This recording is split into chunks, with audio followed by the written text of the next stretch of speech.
SUT Academy of Medical Science work ചെയ്യുന്നത്. അപ്പോൾ ഇന്നത്തെ ക്ലാസ്സിൽ ഓവർ ടു യു സർ. പിന്നെ ചെറിയൊരു ഇതിന്റെ പ്രശ്നമുണ്ട്, അതുകൊണ്ടാണ് വീഡിയോ ഓഫ് ചെയ്തിരിക്കുന്നത് സാർ. റേഞ്ചിന്റെ പ്രശ്നമുണ്ട്, because you want to get clarity, അതിനാണ്. So over to you sir. Screen share ചെയ്യാം sir. Okay, thank you, Swapna madam, and thank you IMA for giving me this opportunity. Am I audible? Yes. You are very much audible. Okay. So without wasting time, we will start straight away. So what I mean with this class is that for some students, they might have covered microbiology. For such students, this will be a revision. Okay, and then for other students who haven't covered microbiology and is yet to cover microbiology, so this class will give about 80% strike rate. Okay, so 80% of questions you can get the answer correct. So I will try to include almost the whole topic, but again time is a constraint, but no problem. All the important topics are covered here. So we will start.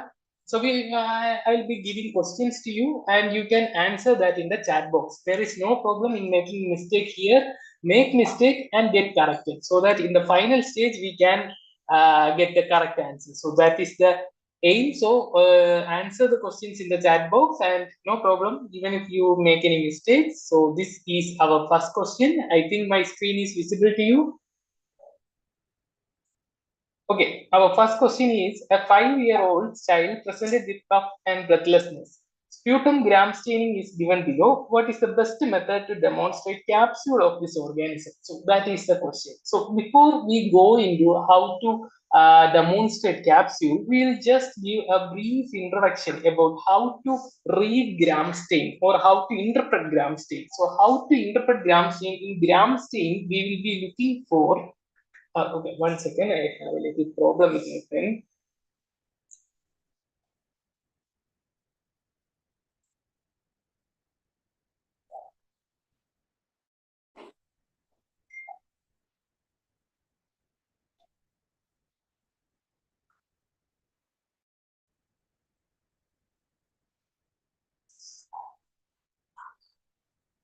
Okay. Sorry for that short interruption. So, how to interpret gram stain? So, gram stain we can interpret by looking at 3 things. So, the 3 things that we look for is, one is color. Okay, so one is colors. We look for the color of the organism that is given. The second one is shape of the organism, and the last one is arrangement of the organism. Okay, this is how we will look at a gram stain. Okay, given gram stain. So what is the color of the organism? The color of the organism is violet. The color of the organism is violet. It is gram positive. And if the color of the organism is pink, it is gram negative. Okay, so this is basic thing. I'm just giving a brush up here. Now the shape of the organism. Shape of the organism, we have basically 2 different shapes. Either it is spherical in shape or it is rod shape. So spherical shaped organisms are called as cocci and rod shaped organisms are called bacilli. Okay, in between there is a cocobacilli. Just forget about that. Just think about the spherical organism, that is cocci, and the rod shaped organism, that is bacilli. Now we look for arrangement. See, cocci, they are arranged either in pairs, okay, pairs or chains or groups. This is the arrangement of cocci. Okay, bacilli, they are either arranged as scattered, okay, scattered, or they are arranged in chains as Bacillus anthracis, or they may be arranged in Chinese letter pattern as in Corynebacterium diphtheria. Okay, so these are the arrangements. So we look for the color and determine whether it is gram positive or gram negative, then the shape and determine whether it is cocci or bacilli, and look for the arrangement. So this is how we will look at a gram stain. Okay, and in the shape we can add on the shape. So okay, if any difference in shape is there, that will also be added on. Okay, so now coming to the picture. Okay, so this is the gram stain picture given to you. I think it is clear to you. Okay, so see, what is the color of the organism here? What is the color of the organism given here? So this is the organism. See, what is the color of the organism? What is the color of the organism given here? It is violet in color. Violet in color. So this is a gram positive organism. This is a gram-positive organism. So first thing we look for is color. Now what will we look for? The shape of the organism. See, shape of the organism, it is spherical in shape. It is spherical in shape. So the shape of the organism is spherical in shape. So it is cocci. So this is gram-positive cocci. Okay, now what is the arrangement here? See, two arrangement. It is arranged in pairs. Arranged in pairs. So this is gram-positive cocci that is arranged in pairs.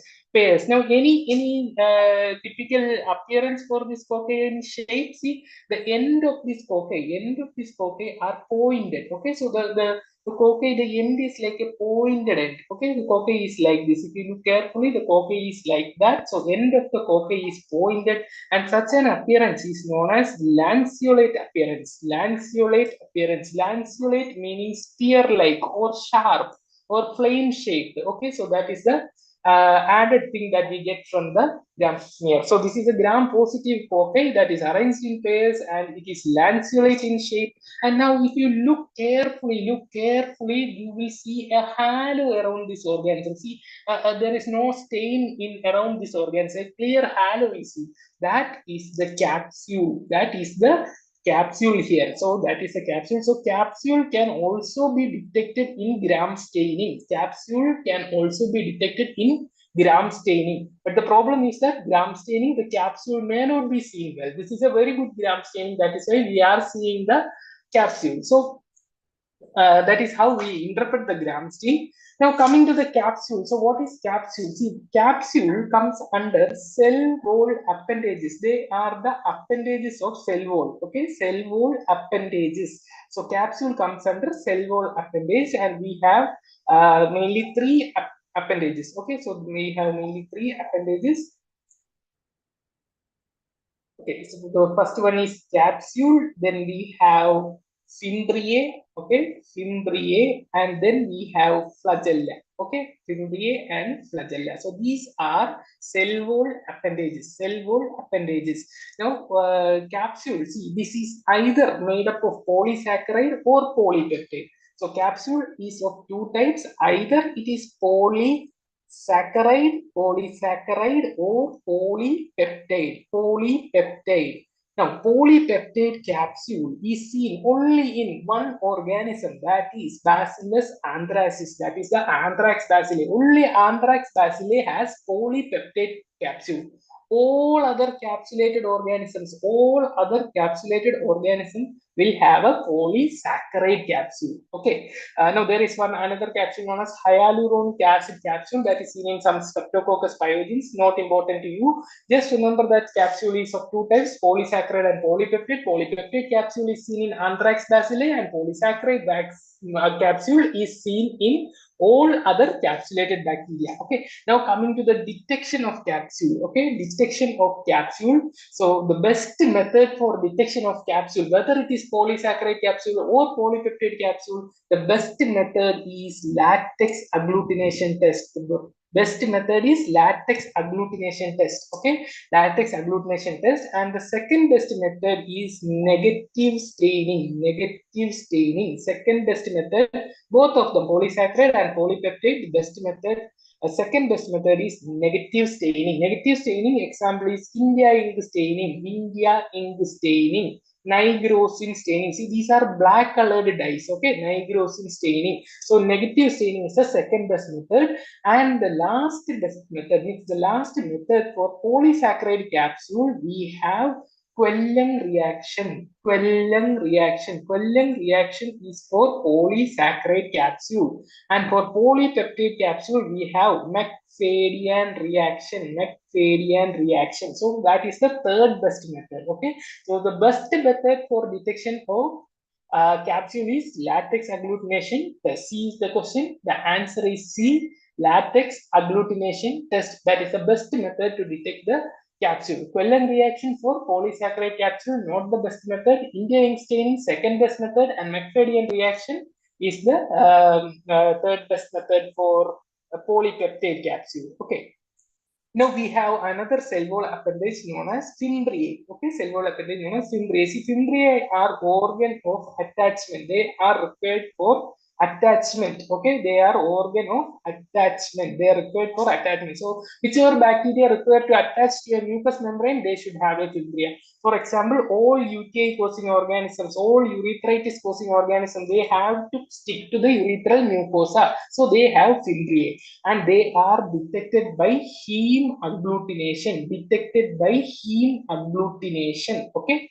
Here, heme agglutination. Now the last one is flagella. Okay, so flagella is the organ of locomotion. Flagella is the organ of locomotion. So it is required for bacteria to move, and it is seen in bacteria that move from one place to another. It is the organ of locomotion. Now, how do we detect the flagella? How do we detect the flagella? There is two methods to detect flagella, either direct method or indirect method. So direct method for detection of flagella and indirect method.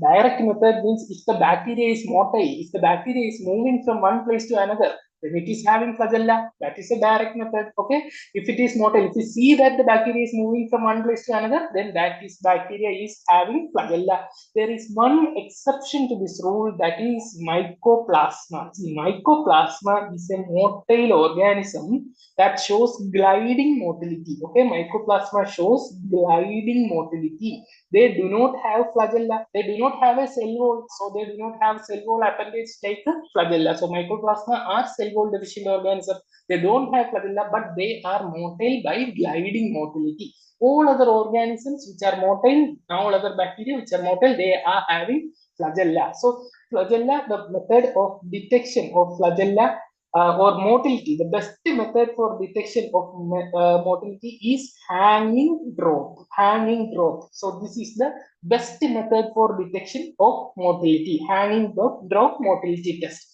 Now, all bacteria other than spirochetes, okay, all bacteria except spirochetes can be visualized. Motility can be visualized by hanging drop method, but spirochete, they cannot be seen under light microscope. Spirochete are very thin bacteria, cannot be seen under light microscope. Hanging drop motility is performed under light microscope. So in light microscopy, we cannot see spirochetes. So for spirochetes, we have another method known as dark ground microscopy. That is the method to visualize the motility of spirochete, dark ground motility. Okay, it's clear, no? So the best method for motility is hanging drop. But if it is a spirochete, then it is dark ground microscopy. Now, indirect method means we see the flagella. We visualize the flagella. So we see the flagella and say that bacteria will be motile. So we will, if we want to see the flagella in light microscopy, we will use flagellar stain like a Ryu stain, Leifson stain. So these are flagellar stains that can be, so that we can see the flagella. Now the second method is we can use electron microscope that is having very high magnification, so we can see the flagella. Now the third method is fluorescent microscopy. We use antibodies against the flagella that are coated with the fluorescent molecules, so that when we see under a fluorescent microscope, the flagella will fluoresce. Okay, so these are the methods to detect the flagella. Okay, so that is about flagella. So now one more thing, you see the capsule, we have discussed about capsule, no? You see the capsule is also known as an organized glycocalyx. Organized glycocalyx. Okay. So there is another appendage known as slime layer. Slime layer. See, slime layer is an unorganized or inorganized. Unorganized, it is not organized. Unorganized glycocalyx. Unorganized glycocalyx is known as slime layer. See, why I am talking about slime layer is because slime layer is an important part of biofilm formation. Okay, biofilm formation.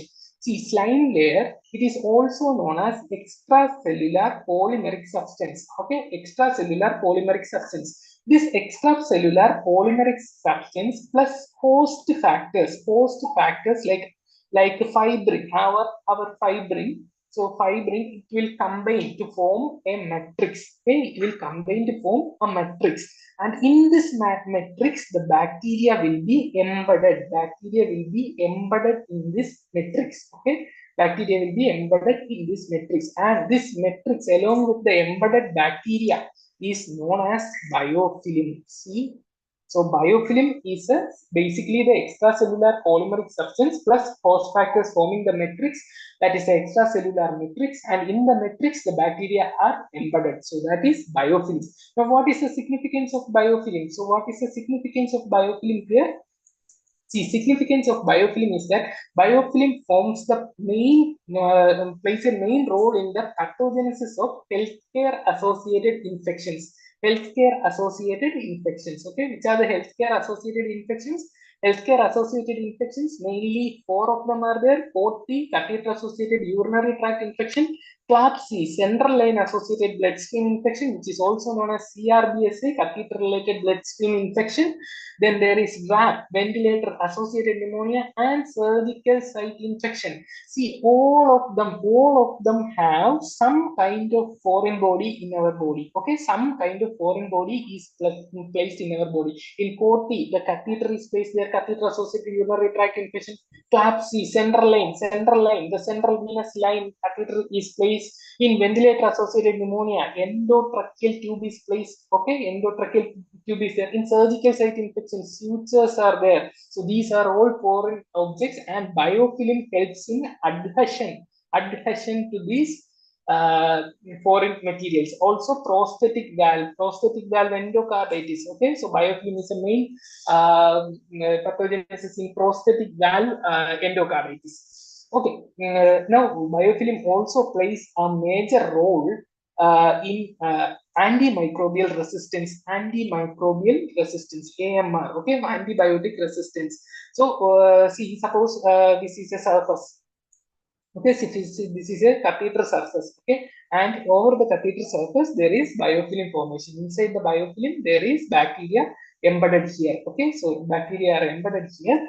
Suppose we want to kill this bacteria, we give antibiotics, but the antibiotics, it has to reach to the bacteria, it needs to penetrate the biofilm first, then only it can reach the bacteria. So increased dose of my antimicrobials are required when biofilm is there. Okay, so that will result in antimicrobial resistance, because normal dose of antibiotics, the bacteria will not be affected. Now the bacteria, they are inside this biofilm, they feel that they are safe inside. Okay, so they are safe inside. So what they will do, they will be slow growing and their metabolic rate will be decreased. Okay, metabolic rate will be decreased.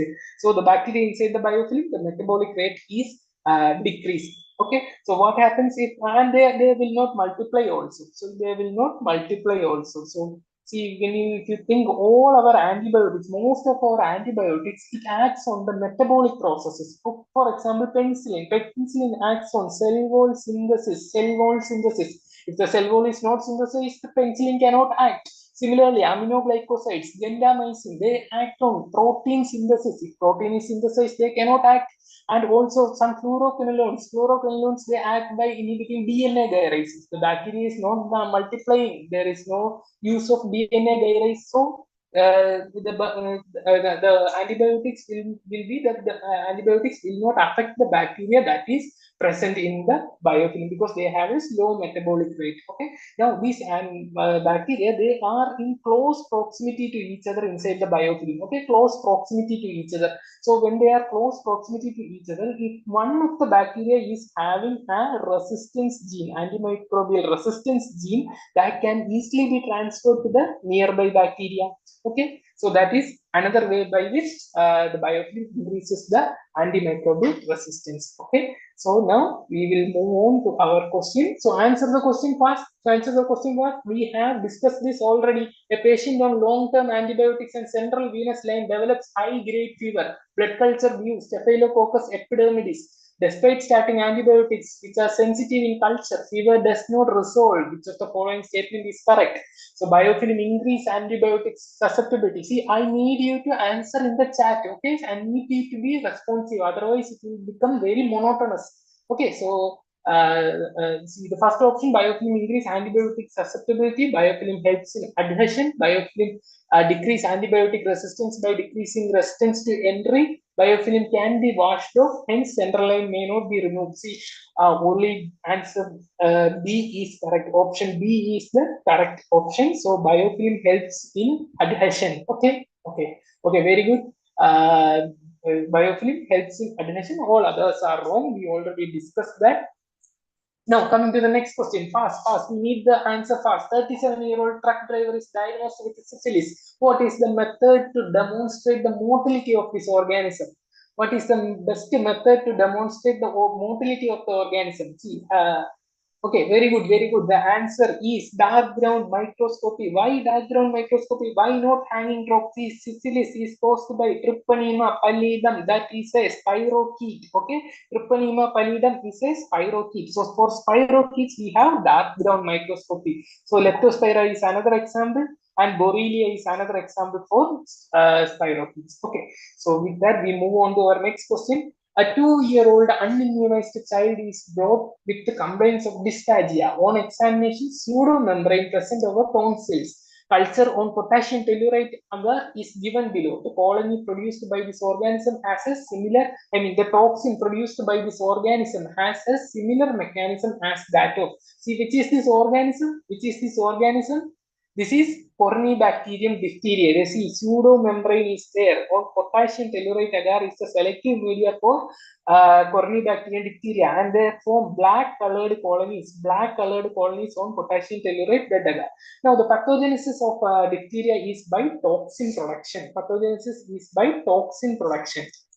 So, what is the mechanism of action of diphtheria toxin? So, before we discuss about that, we will discuss about bacterial toxins. Okay, so this is forms a part of bacterial virulence factors. So, bacterial toxins. See, the bacterial toxins act by 4 major mechanisms. Okay, 4 major mechanisms. So, which are the 4 major mechanisms? I will tell you. First one is increasing CAMP, CAMP, cyclic adenosyl monophosphate. That is the first mechanism. The second mechanism is by increasing CGMP. Okay, CGMP is cyclic guanosyl monophosphate. Okay, so that is the second mechanism.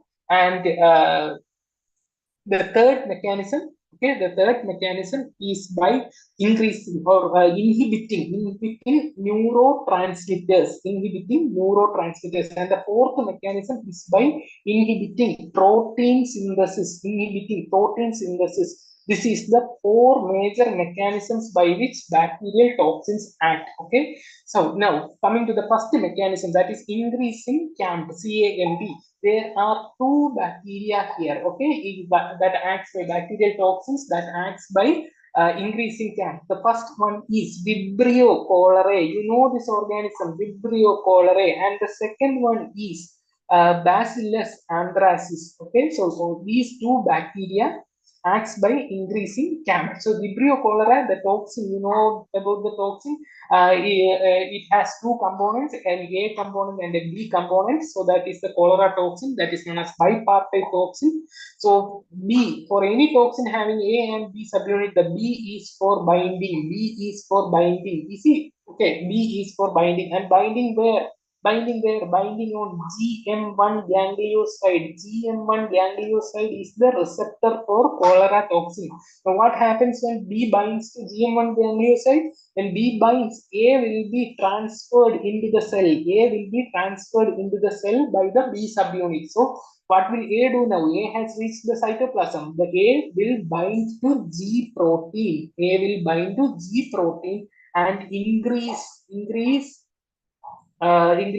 cyclic AMP. Okay, cyclic AMP. So G protein and increase adenylation of ATP, resulting in increase of CAMP. So CAMP is increased. What happens? Protein kinase is increased. That is another enzyme. Protein kinase is increased. This protein kinase go and activate chloride channels. Okay, So chlorine will be pumped out of the cell into the intestinal lumen. When chlorine is pumped out, sodium will not be absorbed into the cell, because chlorine is outside. Where chlorine is there, sodium will also there. So sodium will move out of the cell and sodium will not be absorbed. When sodium and chloride are in the lumen, who will accompany? Water will accompany. So water will move out of the cell into the intestinal lumen. So this is your rice water stools in cholera. So sodium chloride plus water, that is rice water stools in cholera. Okay, now another mechanism is also there by which the cell junction zona occludens, okay, cell junctions will also be damaged by this toxin. Zona occludens will be, tight junction will be damaged. So again, water will flow out into the intestine. Okay, so this is what happens with the Vibrio cholerae. Okay, Vibrio cholerae. Now Bacillus anthracis is there. Bacillus anthracis is infection of skin and subcutaneous tissue. See what happens when skin and subcutaneous tissue is infected. When CAM is increased in skin and subcutaneous tissue, when CAM is increased in intestine, diarrhea occurs, fluid moves out of the cell. Here also fluid moves out of the cell, but here edema occurs. Fluid moves out into the interstitium. So edema occurs, edema. So this toxin, this part, the component of the toxin is also known as edema factor, okay. So that is clear. Now the bacteria that increase CGMB, there is only one bacteria that acts by this mechanism, that is Clostridium difficile, Clostridioides difficile. See, Clostridioides difficile causes pseudomembranous colitis, and it is occurs in hospitalized patients taking prolonged antibiotics. Okay, antibiotics like ceftriaxone, clindamycin, all these antibiotics, the normal flora will be gone, and Clostridioides difficile will produce the toxin which will result in pseudomembranous colitis. Now we'll talk a little about Clostridioides difficile here. The selective media for Clostridioides difficile is CCFA, cycloserine cefoxetine fructose agar. Not required. The full form is not required. Just I'm mentioning the selective media. One is CCFA and another one is CCYA, Egiocagar. CCYA, cefoxetine cycloserine Egiocagar. Okay, and the treatment for Clostridioides difficile is oral vancomycin, or oral fidaxomicin. So that is the treatment of pseudomembranous colitis. Okay, see, vancomycin itself can cause Clostridioides difficile. That is a funny factor out there. Okay, anyway, almost all antibiotics will cause this. Okay, now the bacterial toxin that acts by increasing means inhibiting neurotransmitters. See, neurotransmitters are of two types. Okay, two types of neurotransmitters are there. One is excitatory neurotransmitter, and then there is inhibitory neurotransmitter. Okay, so inhibiting excitatory neurotransmitter. So excitatory neurotransmitter is inhibited by Clostridium botulinum producing botulinum toxin produced by Clostridium botulinum. See, botulinum toxin, what it does is that it blocks the release of acetylcholine. Release of acetylcholine is blocked. See, acetylcholine is required for skeletal muscle contraction as well as parasympathetic nervous system. So acetylcholine release is inhibited, so skeletal muscle cannot contract. So what happens? It is paralysis. What paralysis? Flaccid paralysis. Okay, so skeletal muscle do not contract, flaccid paralysis occurs. Okay, now coming to inhibitory neurotransmitter, the organism that is blocking inhibitory neurotransmitter. Example for inhibitory neurotransmitter is GABA. So blocking GABA is tetanus, Clostridium tetani producing tetanus toxin. See, tetanus produces two toxins here, tetanolysin and tetanospasmin. Tetanospasmin. See, tetanolysin don't have any role in pathogenesis. Only tetanospasmin has the role in pathogenesis. So tetanospasmin will block the inhibitory neurotransmitter. When inhibition is gone, what happens? The skeletal muscles will contract. Okay, contract uncontrollably. That will result in spastic paralysis. Okay, so that is it. Now coming to the last mechanism of action, inhibiting protein synthesis. There are 4 bacteria acting by inhibiting protein synthesis. Okay, so the protein is synthesized, the protein synthesis, there are actually two sites at which the bacterial toxins act. One is elongation factor 2 and another one is ribosome. Okay, so elongation factor 2 actually helps in synthesizing the protein, adding amino acids to the protein. So elongation factor is inhibited by two toxins here, two toxins. The first one is diphtheria toxin of Corynebacterium diphtheriae and exotoxin A. Exotoxin A that is produced by Pseudomonas aeruginosa. So both of them inhibit elongation factor 2 and protein synthesis is inhibited here. Diphtheria toxin, exotoxin A of Pseudomonas, both of them acts by inhibiting elongation factor 2. Both have the same mechanism. Now, ribosomes are inhibited by two toxins. One is known as Shiga toxin, and another one is known as Shiga-like toxin. See, Shiga-like toxin is also known as verocytotoxin. Shiga toxin produced by Shigella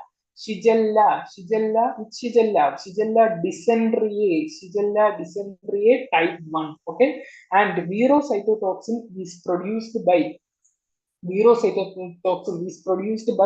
coli. Which E. coli? E. coli O157H7. Okay, O157H7. What is this O and H? O denotes the somatic antigen, H denotes the flagellar antigen. Okay, so that was asked previously. So both these organisms, both Shigella and E. coli O157H7, both of them causes dysentery as well as dysentery means bloody diarrhea. Dysentery plus hemolytic uremic syndrome. See, hemolytic uremic syndrome is most commonly produced by E. coli O157H7. But Shigella dysentery 1 can also cause hemolytic uremic syndrome. Okay, now answer the question fast.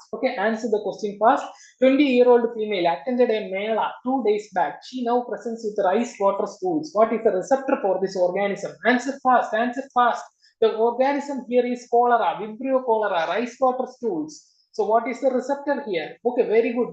The answer is GM1 ganglioside. That is the receptor for cholera toxin. Now, a neonate presents with a decreased response and muscle tone. History of grandmother feeding with honey. What is the mechanism of action? Grandmother feeding with honey. This is a custom that is prevalent in many parts of India, in which the grandmother did some gold in the honey and put in the mouth of the neonate. A very good custom there.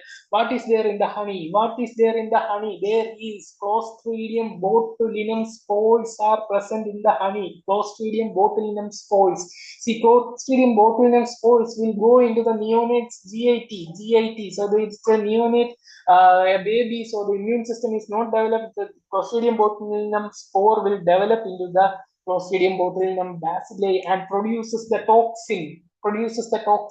Now, what is the mechanism of action of the Clostridium botulinum toxin? Very good, you are answering. It is answer inhibition of release of acetylcholine. Done. Now we are going to the next question. A 40-year-old male had an injury to foot with iron nail. His image is given below. What is the cause of this condition? He is having spastic paralysis. His muscles are in spasm. He is having lockjaw, and he is having rhizus sardonicus. Very good. The answer is tetanospasmin. That is produced by tetanus. Now, coming to the next question. A 37-year-old patient was admitted with respiratory failure and was ventilated. His endotracheal aspirate showed the growth of Klebsiella pneumonia. So this is ventilator-associated pneumonia, but that is not the question. Which of the following tests will you do to know the drug resistance of this organism? Which test will you do to know the drug resistance of the organism? Can you answer this question? Okay, we will come back to the question.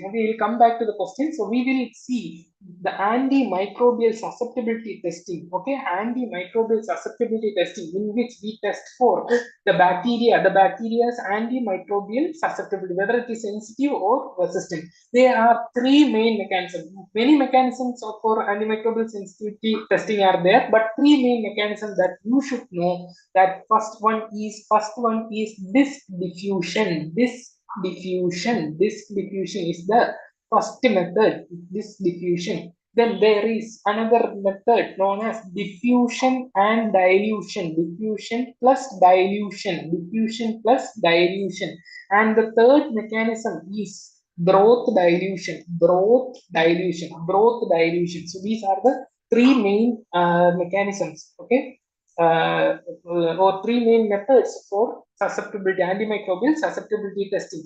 Now, disk diffusion means there are two methods here. One is Kirby-Bower disk diffusion. You might have heard of this, the Kirby-Bower disk diffusion, and the second one is Stokes disk diffusion. Stokes disk diffusion. So forget about Stokes, we will talk about Kirby-Bower disk diffusion. What we are doing is we will test the antimicrobial susceptibility in a petri dish. Okay, in a petri dish, we will take an agar, and this agar is known as Muller-Hinton agar. Muller-Hinton agar is the agar used for antimicrobial susceptibility testing. So we take the agar in a petri dish, and what we do is that we will make a lone culture of the bacteria. Okay, lone culture of the bacteria. The bacteria is swabbed over the entire surface of the Muller-Hinton agar, and then we will put the antibiotic disc in it. Okay, so antibiotic disc will contain a fixed concentration of a drug. For example, gentamicin 10 micrograms. Now, if the bacteria is sensitive, there will be no growth around the disc. Okay, there will be a clearing around the disc. There will not be any growth around the disc. There will be clearing. Okay, around the antibiotic disc. So what we do is that we will measure the diameter of this clearing, and we will compare it with a standard guideline like CLSI. That is not important for you. So the standard guideline will, for example, say that 20 millimeter diameter is sensitive, more than 20 is sensitive, less than 20 is resistant. Okay, so suppose our zone size is 21 millimeters. Now we know that it is more than 20 millimeters, that is 21 millimeters. So our bacteria is sensitive to the particular antibiotic. Okay, so this is Kirby-Bower disk diffusion method. Now another method is diffusion plus dilution. Diffusion plus dilution. The name of this test is E-test. E-test. Yet E-test is also known as epsilometer test. Epsilometer test. Here, the testing mechanism is similar, in which we take the petri dish with the Muller-Hinton agar. Petri dish with the Muller-Hinton agar, we will swab the bacteria as a lone culture all over the surface of the plate. We will swab it, and then what we do is that we will take a filter paper strip. Okay, filter paper strip, and inside this filter paper strip, antibiotic is present in a concentration gradient. For example, this is 100, this is 80, this is 50, this is 20, this is 10. Okay, so antibiotic is present in a concentration gradient. Okay, so so suppose the organism will be sensitive to the antibiotic at higher concentration, but as concentration decreases, the bacteria will become less susceptible. So we will get a zone like this. I'll show the picture to you. We'll get a zone like this. So the bacterial growth, there will be no growth here and here, no growth will be there, and it will meet at a point in this filter paper. So at that point we have 20. See, 20 microgram is the drug concentration that is required to kill the bacteria. This is the minimum concentration of the drug that is required to kill the bacteria. So this is known as minimum inhibitory concentration. See, minimum inhibitory concentration can be found out by E-test, but it cannot be found out by disk diffusion. In disk diffusion, we can say, depending on the diameter, whether it is sensitive or resistant. So in E-test, we can say that the organism is the minimum inhibitory concentration of the organism can be found out. Now another one is broth dilution. In broth dilution, what we do is that there are two types of broth dilution: macro broth dilution and micro broth dilution. Okay, I will talk about macro broth dilution. I take like 4 or 5 test tubes, and I take Muller-Hinton broth. This is a liquid culture media. It's a broth dilution. So Muller-Hinton broth is taken. So in every test tube, Muller-Hinton broth is taken, and fixed amount of antibiotic is added to it. For example, 2 micrograms, 4 micrograms, 6 micrograms. 8 micrograms. So fixed microgram of antibiotic is also added, and then the bacteria that we are having, that is added to all the tubes. Okay, all the tubes. Now bacterial, when bacterial growth occurs, what will happen? There will be turbidity. Turbidity will be there when bacterial growth occurs. If bacterial growth doesn't occur, there will not be any turbidity and the fluid will be clear. So we can find out that, see, up to 4 microgram, the growth is there. From 6 microgram, it is clear. Okay, so 6 microgram is the minimum inhibitory concentration of antibiotic that is required to inhibit the growth of the bacteria. When we do it in a small scale, in ELISA plate, this can be done in small scale ELISA plate in this micro titer well, then that is known as micro broth dilution. Okay, micro broth dilution. So that is about antimicrobial susceptibility testing. So these are the pictures. See, the first one, this is the Kirby-Bower diffusion method.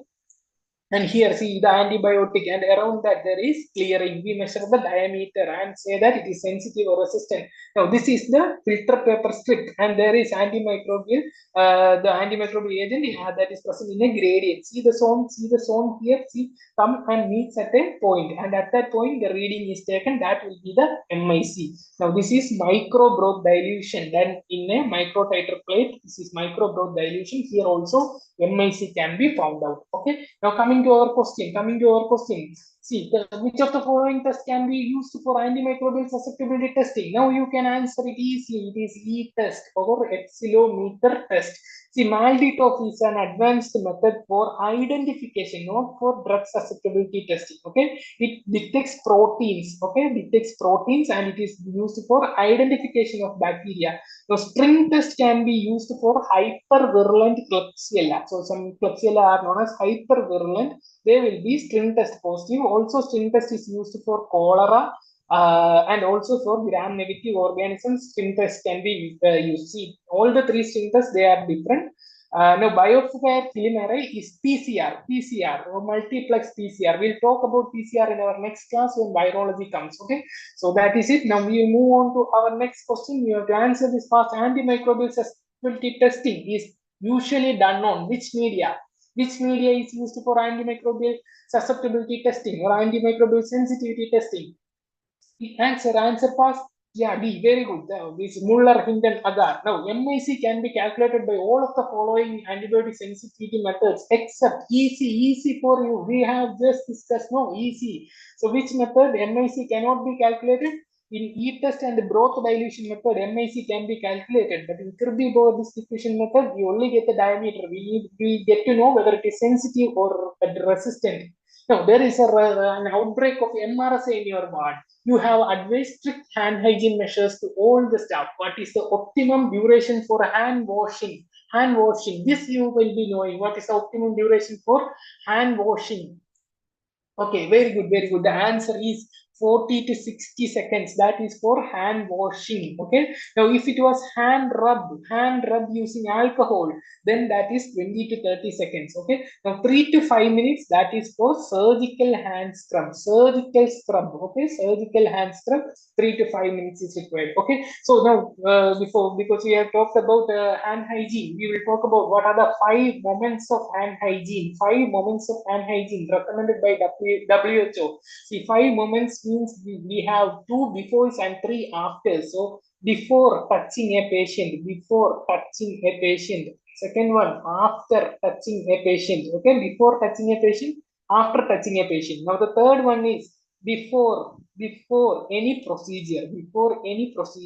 Okay, so before a procedure, whether it is aseptic procedure. Now the fourth one is after the procedure. Now the fifth one is after touching the patient's surroundings.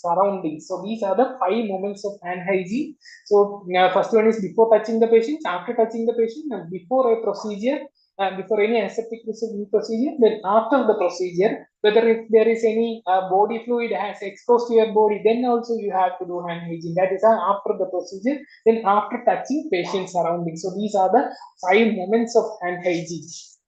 Okay. Now coming to the next question. A chronic hepatitis B patient presented with hematemesis. Endoscopic banding was done. How will you sterilize the endoscope? This is basically a practical question. How will you sterilize endoscope in your hospitals? Okay. Okay, very good. The answer is 2% glutaraldehyde. 2% glutaraldehyde. See, the best method is plasma sterilization. Plasma sterilization is the best method for, that is hydrogen peroxide vapor. Okay, so plasma sterilization is the best method for sterilizing endoscope. So plasma sterilization is not there, then we use 2% glutaraldehyde, that is commercially known as Sidex. Okay, Sidex. Autoclaving, we cannot use. The temperature of autoclave is 121 degrees Celsius, 15 atmosphere for 15 minutes. That thing we cannot use for endoscope. Okay, it will melt away. So temperature sensitive, we cannot use that for endoscope. Tindelization is done for culture media. Now, sodium hypochlorite is a disinfectant. It is not a sterilizing agent. We cannot use it to sterilize endoscope. Okay. So moving on to our next question, how will you sterilize the culture media given in the image? How will you sterilize the culture media given in the image? What is this culture media given in the image? You know what is the culture media? The color of the culture media, see the color of the culture media, it is green in color and it is a solid media present as a slant. This is LJ medium, Lowenstein Jensen medium, selective media for Mycobacterium tuberculosis. Okay, Lowenstein Jensen medium. So Lowenstein Jensen medium is a egg containing media. The major component of LJ medium is hen's egg. Okay, so the autoclave and hot air oven, the temperatures are 121 degrees Celsius and 150 to 160 degrees Celsius. What will happen if you heat it to 121 and 150 degrees Celsius? So we cannot heat LJ medium in autoclave and hot air oven. ETO, we cannot use ETO to sterilize culture media. Then the remaining answer is inspissator. The method is inspisation. So what is this method known as inspisation? In inspisation, we heat to 80 to 85 degrees Celsius for 20 to 30 minutes. Okay, 80 to 85 degrees Celsius for 20 to 30 minutes for 3 consecutive days. 3 consecutive days. Now, why 3 consecutive days? For 3 consecutive days are required to kill the spores. In the first day, when we heat for 20 to 30 seconds, what happens? All the vegetative bacteria will be dead, but spores will remain. The next day, the spore will germinate into vegetative bacteria. Next day, again, we do the inspisation. The bacteria will die. Now the remaining spores will be killed in the third day. That is why 3 consecutive days we heat for 80 to 85 degrees Celsius, 20 to 30 minutes. That is the temperature and timing for inspissator. Now, a blood culture accidentally fell down from your hand and broke, spilling blood on the floor. What disinfectant will you use? What disinfectant will you use? See, answer the question. What disinfectant will you use here? See, sodium hypochlorite is used. That we are sure because all options we have sodium hypochlorite. Now, what is the concentration of sodium hypochlorite that can be used? See, blood culture bottle fell down and spilled the blood. That means it is a large spill. Large spill. For large spill, we use sodium hypochlorite 0.5%. Okay, 0.5%. Now, if it was a small spill, that is few drops of blood. Okay, if it was a small spill, few drops of blood, we can use 0.05% sodium hypochlorite. Okay, because it is a large spill, we use 0.5% sodium hypochlorite. Now, this option, they will give different options to confuse you. For example, they will give that 1:10 dilution, 1:100 dilution, 1:1 dilution, like that it will give. Okay, don't worry. See the sodium hypochlorite that we get in our hospital in a cannas. Okay, so that we get in our hospital, that is 5%. 5%. That is the commercially available sodium hypochlorite. Now we need 0.5% for large spill. So to make it 0.5%, we have to dilute it 10 times. That is 1:10 dilution. Okay. So if the option is 1:10 dilution, that is correct. If 0.05 is required, we do 1:100. Okay. 1:100. So 5 divided by 100 is 0.05. 5 divided by 10 is 0.5. Simple. So now they will give option another way, 1 in 9. Okay, 1 in 9 or 1 in 99. So 1 in 9 is basically 1:10. Okay, and 1 in 99 is 1:100. Okay, now clear. Shall we move on? Okay, now we move on to our next question. During thyroidectomy of a hepatitis B patient, blood splashed accidentally on the eyes of a house surgeon. She was not wearing any eye protection other than a pair of contact lens. What will you advise? Now you need to answer this because you will face this situation. So this is a practical question. You have to answer this question. So what will you do? So which option will you choose? Or irrigate with the tap water for 5 minutes, remove the contact lens and irrigate with normal saline for 5 minutes, ask about her vaccination status, send blood for anti-HBsAg titer. Come on, answer it, answer it. You need to answer. No problem, even if you are wrong, but you have to answer this question. Okay, everybody is answering. Okay, very good, very good, very good. See, the answer is irrigate for 5 minutes. Okay, so irrigate for 5 minutes. You can use tap water, bristlery water, normal saline, whatever water you use. You have to irrigate for 5 minutes and do not remove the contact lens. Do not remove the contact lens. See, the contact lens will provide some kind of protection. Asking about vaccination status, send the blood for anti-HBsAg titer. That is all secondary. The first thing is first aid. First thing is first aid. First aid is the first thing, and it is the best aid. Okay. So first aid, the first aid for splash injury into the eye, irrigate with any type of water, normal saline, tap water, regular lactate, whatever is available. Irrigate for 5 minutes. Okay, continuous irrigation is required. Do not remove the contact lens because contact lens will be providing some kind of protection to the cornea from the blood. So do not remove the contact lens. After irrigation, you can remove the contact lens. After irrigation, remove the contact lens and you can wash the contact lens according to the manufacturer's instructions. Okay. So vaccination status and anti-HBsAg titer, they are all secondary. So that is the first aid. Now, what if a needle stick injury happens to your finger? Again, first aid. First aid. What is the first aid for needle stick injury?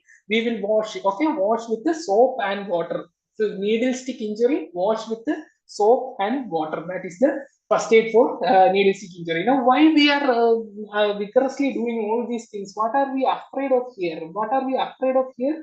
We are afraid of blood-borne viruses. Blood-borne viruses. Now, which are the blood-borne viruses? Which are the blood-borne viruses? We have hepatitis B virus, hepatitis C virus, and HIV. So these are the blood-borne viruses that we are afraid of. And the risk of transmission of hepatitis B by needle stick injury is 30%. And for HCV, hepatitis C, it is 3%. And for HIV, it is 0.3%. So this is the risk of transmission. Now, post-exposure prophylaxis, we give post-exposure prophylaxis. Post-exposure prophylaxis or PEP, that is not available for HCV. PEP is only available for HIV and HBV. For HIV, what PEP will you give? What is a PEP? What is the treatment of HIV? What is the treatment of HIV? It is TLD, tenofovir lamivudine dolutegravir. Tenofovir lamivudine dolutegravir.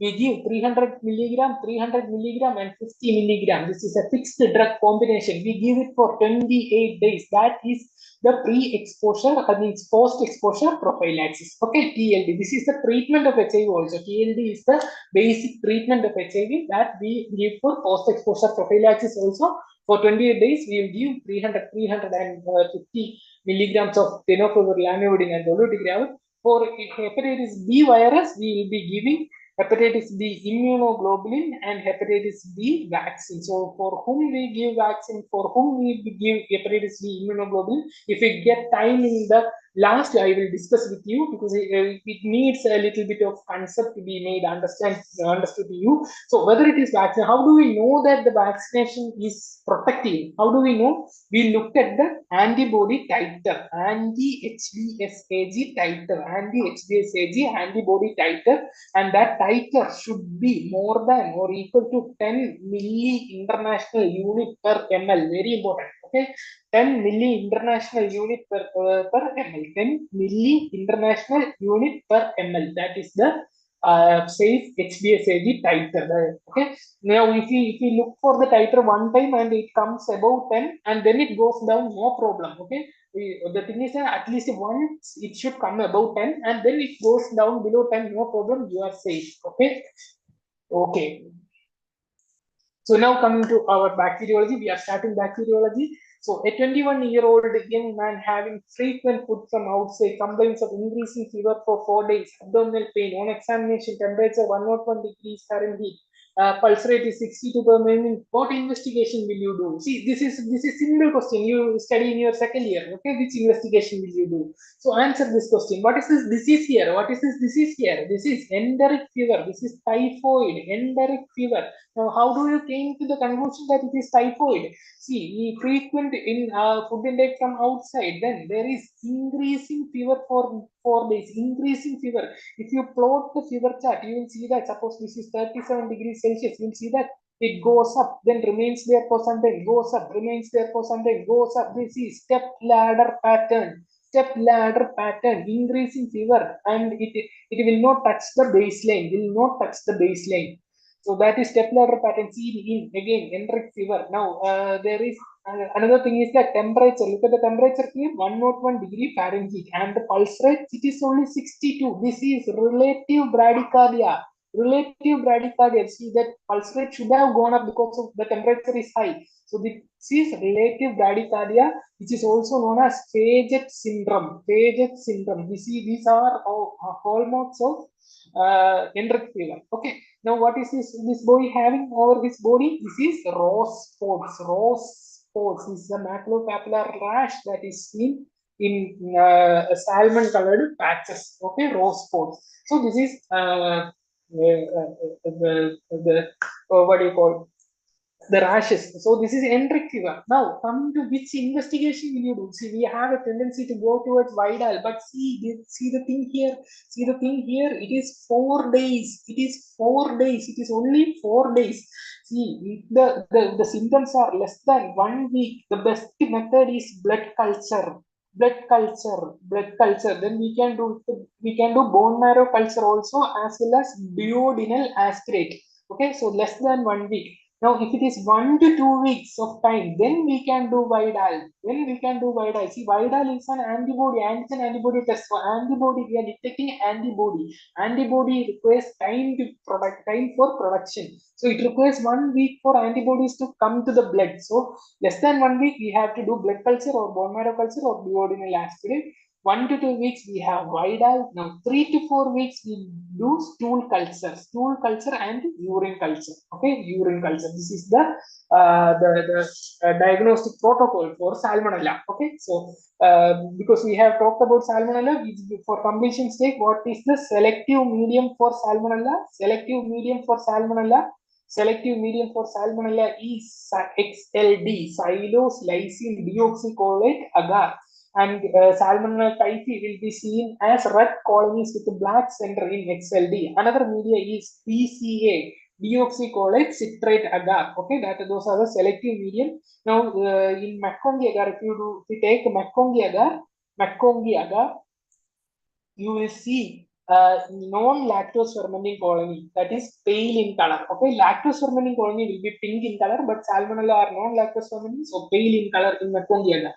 Okay, the treatments. So what about the treatment of typhoids? Treatment of enteric fever? The treatment of enteric fever, empirical treatment, the best empirical treatment is ceftriaxone.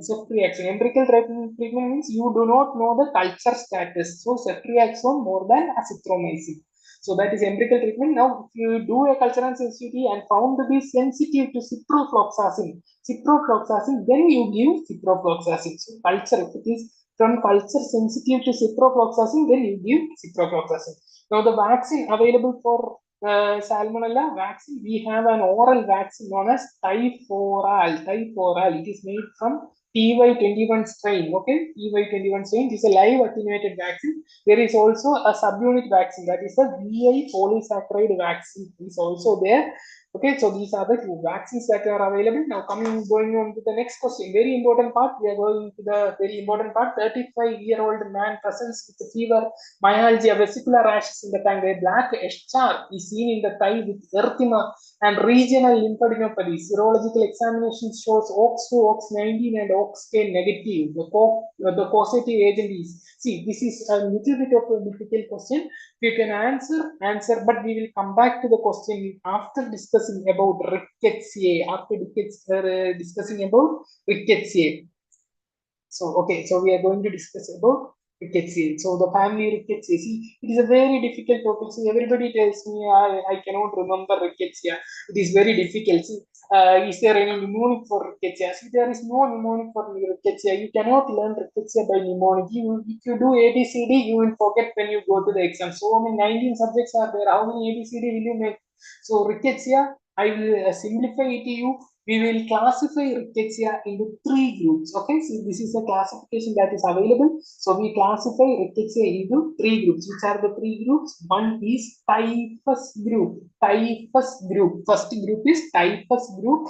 Then we have spotted fever group. Spotted fever group. Spotted fever group. Then we have the scrub typhus. We all know scrub typhus. Our poor scrub typhus caused by Orientia susugamushi, our Orientia susugamushi. So scrub typhus, let him remain there. We have typhus group. There are 2 types of typhus. Okay, and spotted fever. Actually, there are 4 rickettsial bacteria that are causing spotted fever, and scrub typhus only 1 bacteria is there. So, which are the 2 types of typhus? We have epidemic typhus, and endemic typhus. Easy. See, typhus is classified into epidemic typhus and endemic typhus. Okay. Now, epidemic typhus. See, epidemic is big, vast area covered. Epidemic. No. I will say, tell you an example. See, in your department, whether it is medicine, surgery, gynec, who is the biggest person? Who is the most powerful person? Who is the most powerful person in your department? See, it is the HOD. HOD is the most powerful, and HOD will be invariably be the professor. Professor. See here, this is the term here. Professor. Okay, so professor. So professor is the biggest person in your department. They are the most powerful. So epidemic, the biggest, large area. It is caused by the professor. Rickettsia prowazekii, professor, epidemic typhus. Okay, clear? Epidemic typhus, Rickettsia prowazekii. Now, endemic typhus. See, this is typhus. Okay, so endemic typhus, it is small. It is caused by Rickettsia typhi. Okay, Rickettsia typhi. Clear? So the 2 typhus are clear. Epidemic typhus, endemic typhus. Epidemic typhus is big. It is caused by the professor Rickettsia prowazekii. Now, endemic typhus, it is caused by small one, Rickettsia typhi. Okay, over. Now we move on to spotted fever group. There are 4 bacteria in spotted fever group. Which are the 4 bacteria in spotted fever group? The first bacteria that comes to your mind when you hear spotted fever, the disease that comes to your mind when spotted fever. Okay, which is the disease? It is Rocky Mountain spotted fever. Okay, Rocky Mountain spotted fever. See, Rocky Mountain spotted fever. See, the name is Rocky. So the causative organism should have a rocking name. See, Rickettsia is a rocking name. The name itself repeats twice. Rickettsia. It is a rocking name. Now, see, Rickettsia, Rocky Mountain spotted fever, Rickettsia. Now, rock music, which is the land of rock music. Where rock music? America is the land of rock music. So this is seen in America. Okay, so Rocky Mountain spotted fever, Rickettsia seen in America. Why I mention America is because who follows America? Whatever America does, who follows? We follows. Indians follows. Right? The next one is Indian tick typhus. So America, we follow America. Indian tick typhus, which is also known as Mediterranean spotted fever. Okay, so in every corner of India, there means every corner of the world, there is an Indian. Okay, so it is caused by Rickettsia conori.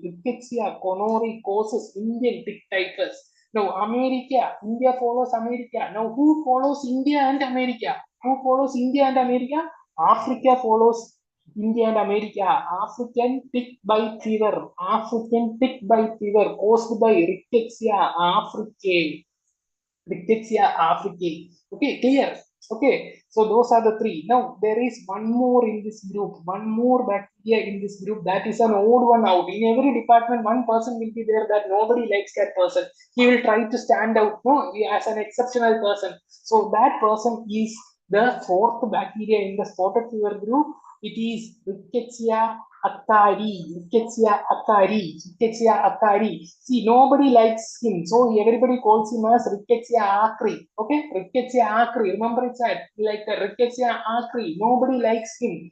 Rickettsia acri. Why nobody likes him? Because he tries to stand out. Okay, so it causes rickettsial pox. When all others causes spotted fever and typhus, this guy causes rickettsial pox. Rickettsial pox. Okay, so pox means chicken pox is there. So what is there in pox? Vesicular rash is there. Vesicular rash. So rickettsia acri causes vesicular rash. Rickettsia acri causes vesicular rash. All others causes maculopapular rash.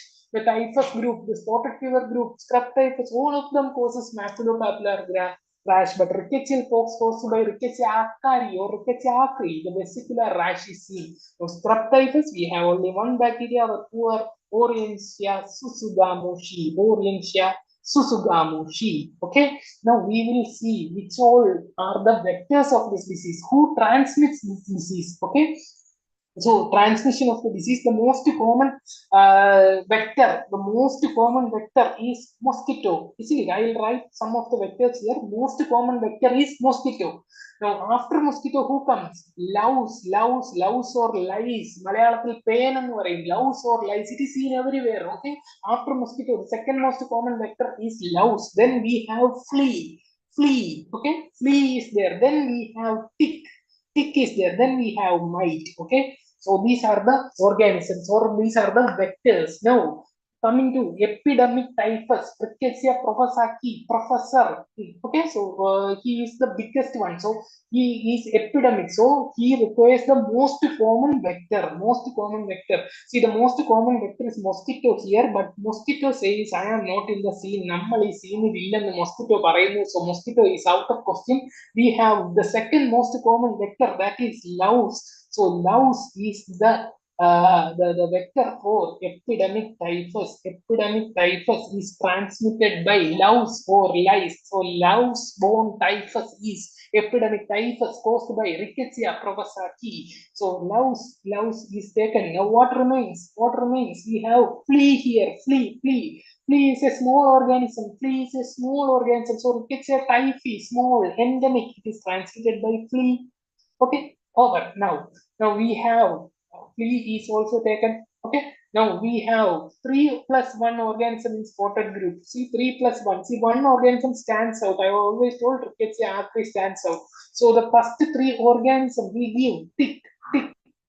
So the tick is taken. First 3 organisms: Rocky Mountain spotted fever, Indian tick typhus, Mediterranean spotted fever, African tick-borne tick bite fever. So Rickettsia conuri, Rickettsia africa, all of them are transmitted by tick. Okay.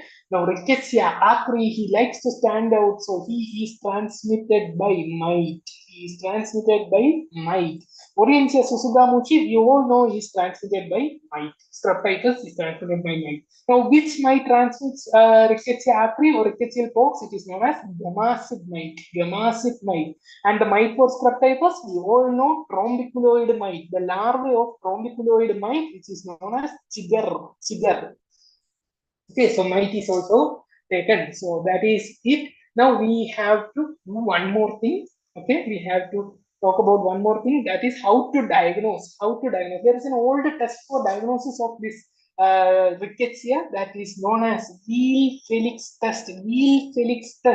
See, what is Weil-Felix test? Weil-Felix test is an antigen antibody reaction test. Okay, antigen antibody agglutination test. That is Weil-Felix test. So, if you are infected with the rickettsia, your body will produce antibody against rickettsia. So, if I detect rickettsial antibody in your body, then that means that you are infected with rickettsia. So, antibody detection. So, antibody is to be detected. So, we take the patient's serum. Patient serum is taken with the antibody. Okay, so antibody is present in patient serum, rickettsial antibody, and we add the antigen, test antigen. So the test antigen will, the antibody is there in the patient serum, and we add the test antigen. So the test antigen is added, and that will be agglutinated by the antibody. Okay, so that will be agglutinated by the antibody. This is the antigen antibody reaction that takes place. So we need test antigen, rickettsial antigen. See, rickettsia will not grow in artificial culture media. It will only grow in cell line cultures. So it is very difficult to get rickettsial antigen. So we have another blessing in the form of an organism known as proteus. Okay, proteus. Proteus are normally motile bacteria. Okay, proteus, they are normally motile bacteria. See, the protease antigen, the antigen of protease, it is found that when the antibody of the patient, the antibody that is produced against the rickettsia sees antigen of proteins, it will agglutinate with the antigen of protease. See, the antibody is actually produced against the rickettsial antigen, but that antibody comes and binds with the another organism's antigen, that is protease's antigen. So what is this? This is heterophile agglutination test. Heterophile agglutination test. Heterophile agglutination test. Okay, heterophile agglutination test. The antibody that is produced against one organism binds with the antigen of another organism. This is due to epitope sharing, but you just remember this is the heterophile agglutination test. So one example is Wheel-Felix test. Another example is we do another example that is known as Paul-Bunel test for Epstein-Barr virus. Okay, Epstein-Barr virus. So the antibody produced against the Epstein-Barr virus will agglutinate sheep RBC. Sheep RBC. Okay, so that is Paul-Bunel test. Another test is fold agglutination test. Fold agglutination test for mycoplasma. So the antibody against the mycoplasma will bind with the human RBC, agglutinates human RBC. This is fold agglutination test. So these are examples of heterophile agglutination test. Now, what is this protease? So we take, so protease strains are normally motile. So we take non-motile protease. Okay. So two species of protease are there: Proteus vulgaris and Proteus mirabilis. Okay, Proteus vulgaris and Proteus mirabilis. Two organisms are there, and we take antigen from non-motile strains of Proteus vulgaris and mirabilis. So Proteus vulgaris will give us two antigens, OX2 and OX19. OX2 and OX19 from Proteus vulgaris, and Proteus mirabilis give antigen from one antigen that is known as OXK. OXK. Now coming to our diagnosis. See here, strep typhus is positive for OXK. OXK is positive for strep typhus, and only strep typhus is positive for OXK. All other organisms, all other rickettsia are positive for OX2 and OX19. Except, again, Rickettsia acri, we have to exclude him. He is an organism of exclusion. Rickettsia acri, it is all negative. All OX19, OX2, OXK, all are negative for Rickettsia acri, that is rickettsial pox. For all other organisms, other than strep typhus, OX2 and OX19 are positive. Now, for Orientia susugamushi, OXK is positive. Okay, so this is the rickettsia. So rickettsia is over. So this is rickettsia. Now you have to answer the questions on rickettsia. See, we have divided rickettsia into typhus group, spotted fever group, and strep typhus. Typhus group, epidemic typhus, endemic typhus. Epidemic typhus is caused by Professor Rickettsia provosaki. Endemic typhus, Rickettsia typhi. So Professor Rickettsia provosaki is transmitted by louse. Typhi or endemic typhus is transmitted by flea. Now, three spotted fever are four: Rocky Mountain spotted fever, Indian tick typhus, and African tick bite fever. And all of them are transmitted by tick. Rickettsial pox caused by Rickettsia acri is an organism of exception. So it is transmitted by mite. Strep typhus, Orientia susugamushi, again transmitted by mite. Okay, now coming to the question, you have to answer the questions fast, then only we can cover more topic. So more than 90% of the inmates of mental asylum in Burundi, Africa, presents with the fever, rash all over the body except palms and soul. The below shown organism was found in the body of inmates. What is this organism? What is this organism? See, answer the question in the chat box fast. This organism is louse, body louse or lice. Okay, so louse or lice. So the louse-borne typhus, which is the louse-borne typhus? Very good. It will be the largest one, epidemic typhus caused by Rickettsia provosaki. Now coming to our Okay, coming to next question. A 56-year-old grass cutter from Kerala presents with fever, headache, myalgia. On examination, jaundice is there. Liver enzymes are elevated. Characteristic lesion is given below. What is this lesion? This is the eschar. So this is eschar. And antigen of which of the following organism is used to diagnose the disease? Answer first. We have discussed.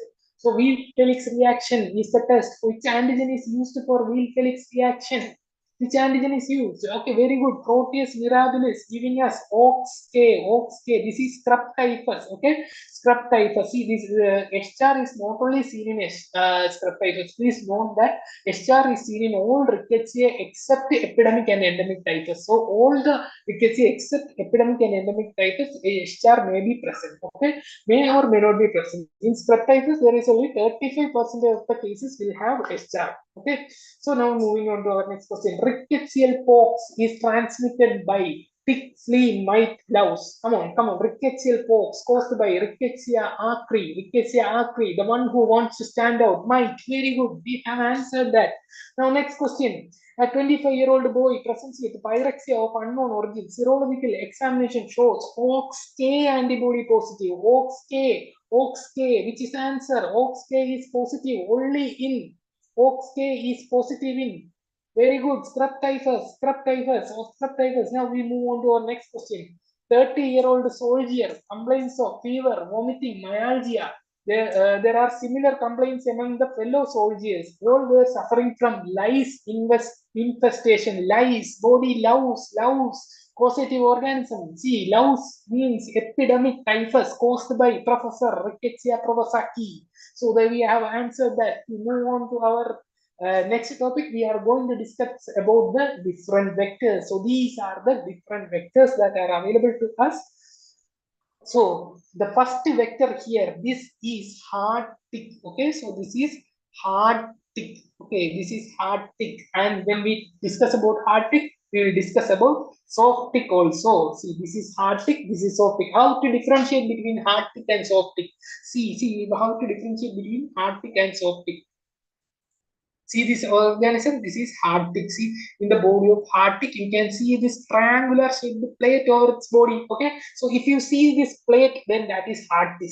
Means hard tick. Okay, hard tick. Now one more thing, you will look at the mouth part. Okay, this is the mouth part. Okay, mouth part. This is the mouth part. So when looking from above, looking from the dorsal surface, you can see the mouth part of the hard tick. But in the soft tick, there is no mouth part. We cannot see the mouth part when we looking from above. Also, there is no plate over the soft tick. Only that leathery surface is there. This is the soft tick. This is how we identify hard tick and soft tick. Okay, is it clear? So hard tick will have this triangular plate on his dorsum, and it will have. We will see the mouth parts when looking from above. Okay, so that is hard tick. Now, which are the diseases transmitted by hard tick? Which are the diseases transmitted by hard tick?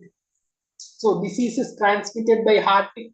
There are 4 bacterial diseases that are transmitted by hard tick. One we all know, the Rickettsia family, Rocky Mountain spotted fever, the 3 Rickettsia spotted fevers, Rocky Mountain spotted fever, Indian tick typhus or Mediterranean spotted fever, and African tick bite fever. Okay, so this we have already discussed.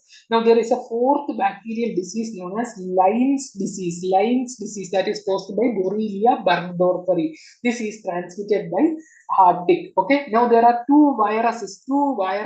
Okay, 2 viruses that are transmitted by hard tick. One is Casanur porous disease, and Crimean Congo hemorrhagic fever. These 2 viruses are transmitted by hard tick. And there is one parasite that is transmitted by hard tick, that is Babesia. So these are the organisms that are transmitted by hard tick. So 4 bacteria, 2 viruses, and 1 parasite. These are transmitted by hard tick. Okay, now Rocky Mountain spotted fever, it is caused by which tick? Okay, it will be difficult to remember, but I will say it is caused by Dermacander. Dermacander is a type of hard tick. Okay, and amblyoma. Okay, so these are the 2 types of hard tick that transmits Rocky Mountain spotted fever. Now Indian tick typhus is transmitted by Rhipicephalus. Okay, Rhipicephalus. And Cassinovirus disease, it is important. Cassinovirus disease is transmitted by Haemophilus spinagra. Haemophilus spinagra. Haemophilus spinagra transmits cassinovirus disease. Okay. Now, the most important of this is ixotic.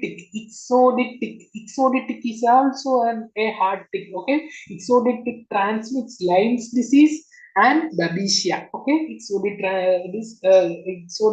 transmits Lyme's disease and what do you call babesia. Okay. So now Crimean Congo hemorrhagic fever, it will be difficult for you. It is caused by hyaloma. Now African tick bite fever is transmitted by amblyoma. Okay, so it will be difficult to remember all of them, but you have to remember the diseases transmitted by heart tick. Okay, so that is over. Now we are coming to soft tick. Soft tick, there is only one species in soft tick, that is Ornithodorus. And Ornithodorus causes endemic relapsing fever. Like endemic relapsing fever. Not endemic typhus, it is endemic relapsing fever. Okay, we will come to endemic relapsing fever later. So that is a soft tick. Okay, now we come to our third organism. See, this is louse or lice. Okay, see, louse will transmit many diseases. See, louse is very common, so it transmits epidemic diseases. It is very common. It is present in the human body, so it transmits epidemic diseases. One epidemic disease we already know, caused by Rickettsia prowazaki, epidemic typhus. Now another epidemic is epidemic relapsing fever. Now the third one is French fever. Is caused by Bartonella pintana. Is French fever. It is also transmitted by louse. It is also an epidemic disease. So these are the three diseases transmitted by louse. Okay. Now coming to the third organism, this is flea. This is a rat flea. Okay. It is Xenopsilla cheopsis. Okay. Xenopsilla cheopsis. So rat flea transmits two diseases. You know the one disease, that is plague, Yersinia pestis. Now the second disease is, we discussed that, endemic typhus, that is caused by Rickettsia typhi. Okay, so that is it. So these are the organisms. Now this is a mite. Okay, this is the mite. We have the chigger, trombiculoid mite, gamassid mite. See, this is a type mite. You need to know which mite it is, but this is mite. How do you know this is mite? How do you know that this is mite? See, there are plenty of hairs on its body. Okay, and mites are microscopic. They are very small also. Okay, so that is mite. Okay, so the diseases transmitted by mite. Which are the diseases transmitted by mite? We have two diseases that are transmitted by mite. One is Rickettsia acri, causing rickettsial pox, and scrub typhus. Okay, Orientia susgamush. Okay, so with that, we have come to an end of the bacterial vectors. Okay, bacterial vectors. Okay, so we will move on. So answer this question. Which of the following disease is transmitted by the below organism? What is this organism? This is a rat flea. So which organism is transmitted by flea? You have to answer now. Come on. You have to answer now. Which organism, means which disease is transmitted by flea? See, endemic typhus. Very good. Caused by Rickettsia typhi. Now, what is this Brill-Simpson disease? See, Brill-Simpson disease is a late complication of epidemic typhus. Caused by Rickettsia prowazaki. Epidemic typhus. It is a late complication of Brill-Simpson. It is a latent form of that disease. Okay, so late manifestation of epidemic typhus, that is Brill-Simpson disease.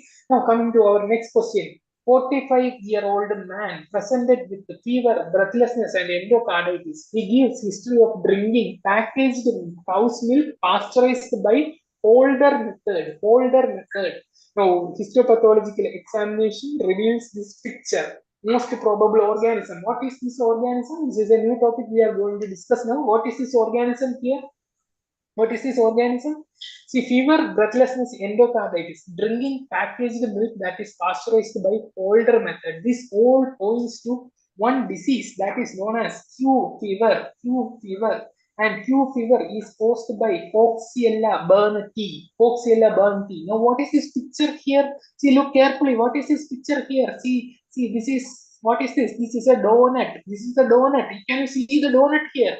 See, this is donut. This is donut granuloma. Donut granuloma is caused by Coxiella burnetii. Okay, so that is Q fever. Coxiella burnetii. So donut granuloma. So this all points towards Coxiella burnetii, that is Q fever.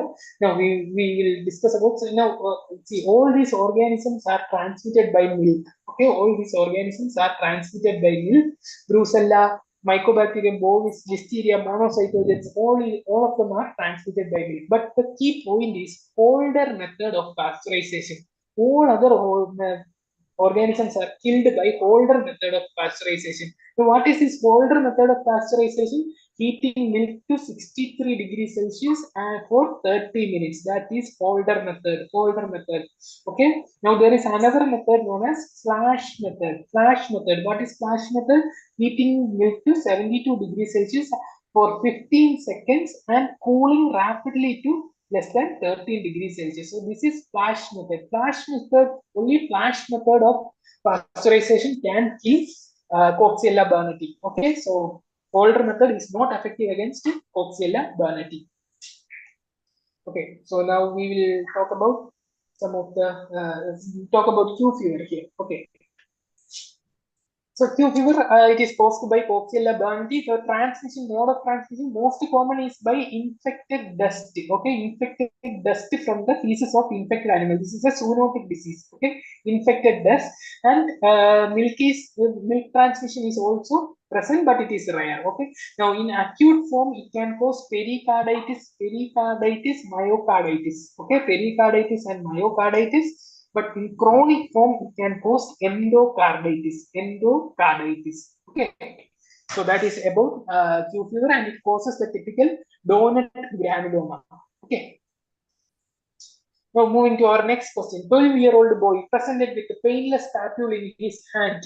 Axillary lymphadenopathy present. He has history of playing with the cats, the positive organisms. He playing with the cats, lymphadenopathy, papule. So what is this disease? This is cat scratch disease. Cat scratch disease.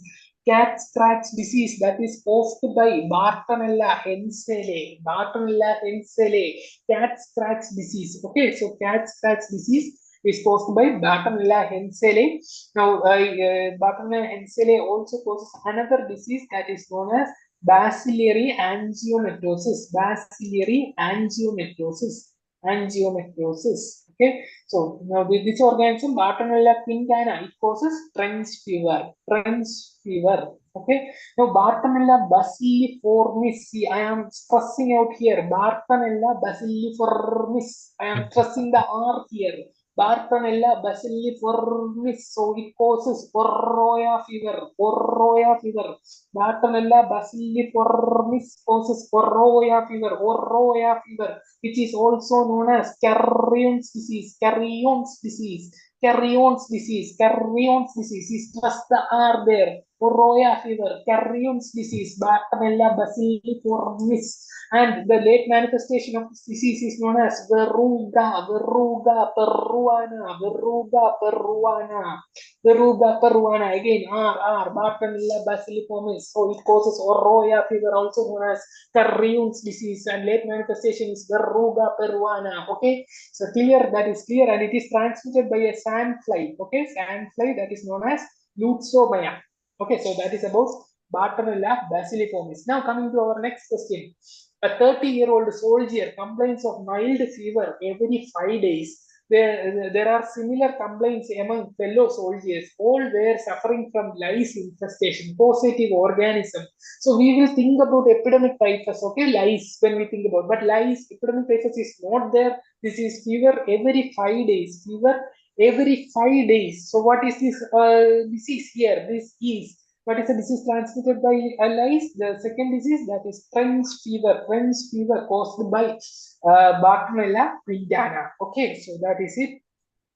Now you know this answer. We discussed Borroya fever caused by Bartonella bacilliformis. Okay, that is over.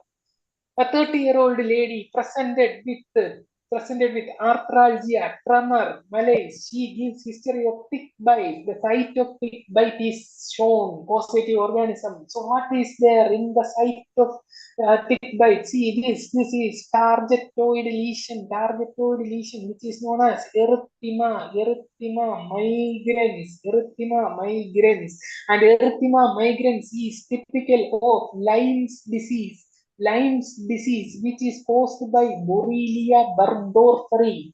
Borrelia burgdorferi causes Lyme's disease, Borrelia burgdorferi, and it is transmitted by heart tick. Which heart tick? Ixotic.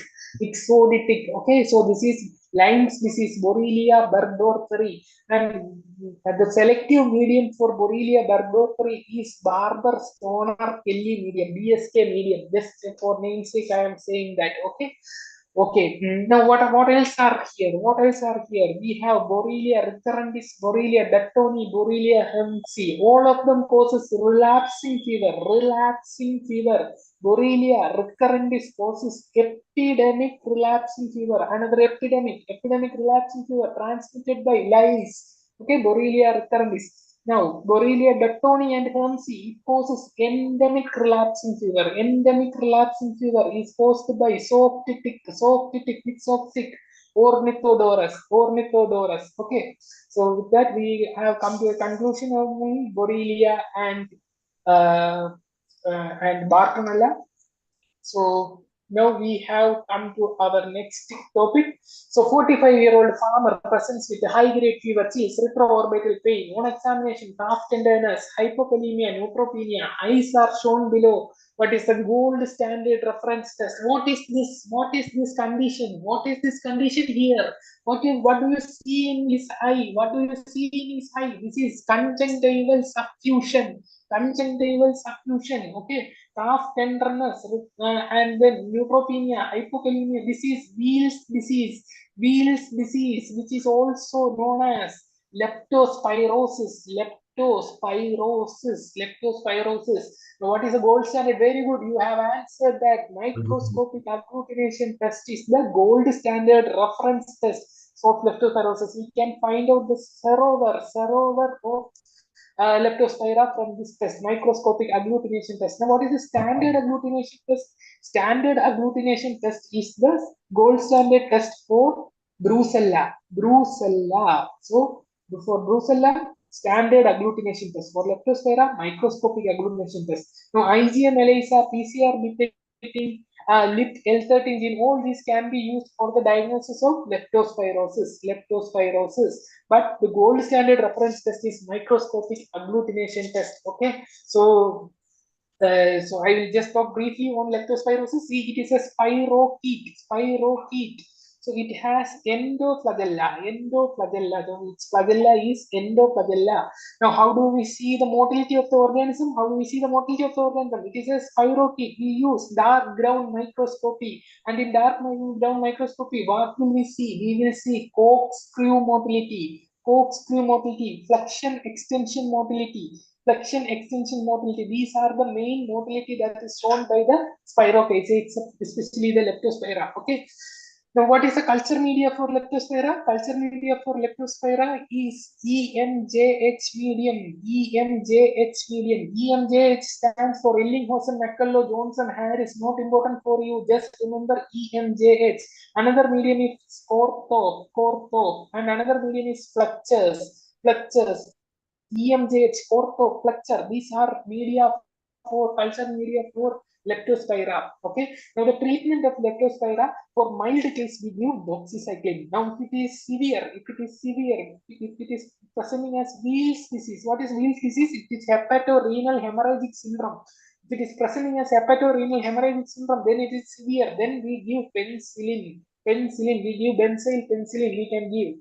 Okay, there is a vaccine that is available for leptospira. Vaccine that is available for leptospira is known as Spirolept. It is a killed vaccine. Spirolept. Okay, that is a vaccine that is available for leptospira. Now, answer this fast. We have discussed that culture medium to grow leptospira. It is there.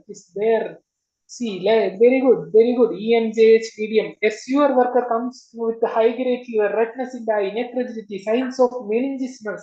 Lab findings suggestive of renal failure, elevated liver enzymes. This is hepatorenal hemorrhagic syndrome. This is Weil's disease. This is severe form of the disease. So, what antibiotic will you give? Well, very good. This is benzyl penicillin. Okay, now we go on to the next topic. So, next topic we have food poisoning here. Food poisoning. 20 people who attended a night party developed severe vomiting from the early morning. So night party, severe vomiting in the early morning. They have consumed pastry. They have consumed pastry. What is the toxin that is associated? Can you answer this? Can you answer this? So, okay, we will discuss. We will discuss about food poisoning. Food poisoning. See, food poisoning. We have to classify food poisoning based on the time taken for symptoms to appear. Okay, time taken for symptoms to appear. See, based on time, we classify it as less than or equal to 6 hours. Less than or equal to 6 hours. Then we have. Okay, we have 16 to 18 hours, 16 to 18 hours, okay, and more than 18 hours. I mean, this is 8 to 8 to 16 hours, okay, and more than 18 hours, okay, I mean 16 hours. So this is how we classify. So less than or equal to 6 hours, less than or equal to 6 hours, there are only two bacterial toxins here. One is staphylococcal enterotoxin, staphylococcal enterotoxin, and then we have Bacillus cereus, and Bacillus cereus emetic toxin, It is important to remember the toxin here, Bacillus cereus emetic toxin. So staphylococcal enterotoxin, these both of them will the symptoms will occur within 6 hours of consumption of the food. Okay, staphylococcal enterotoxin. It is staphylococcal food poisoning is commonly seen in ham, okay, ham, poultry, mayonnaise, all these kuimandi food poisoning with the mayonnaise. See, it is staphylococcus aureus food poisoning. Now, pastry, all this cake, see, birthday cake, after having birthday cake, 5-year-old child died. The organism is staphylococcus enterotoxin, is pastry is favorite for staphylococcus. Okay, now Bacillus cereus, it is fried rice, Chinese fried rice. Okay, so fried rice. So if you see fried rice in the question, then it will be Bacillus cereus. Look for the timing of the symptoms. If it is less than 6 hours, it is Bacillus cereus. Okay, so now ham, poultry, mayonnaise, pastry. If it is less than 6 hours, it is staphylococcal enterotoxin. See, come back to our question. See, they have consumed pastry. See, vomiting in early morning, night. They consumed the food at night. So early morning. So less than 6 hours duration. This is staphylococcal enterotoxin. Okay, now 8 to 16 hours. We have two organisms here.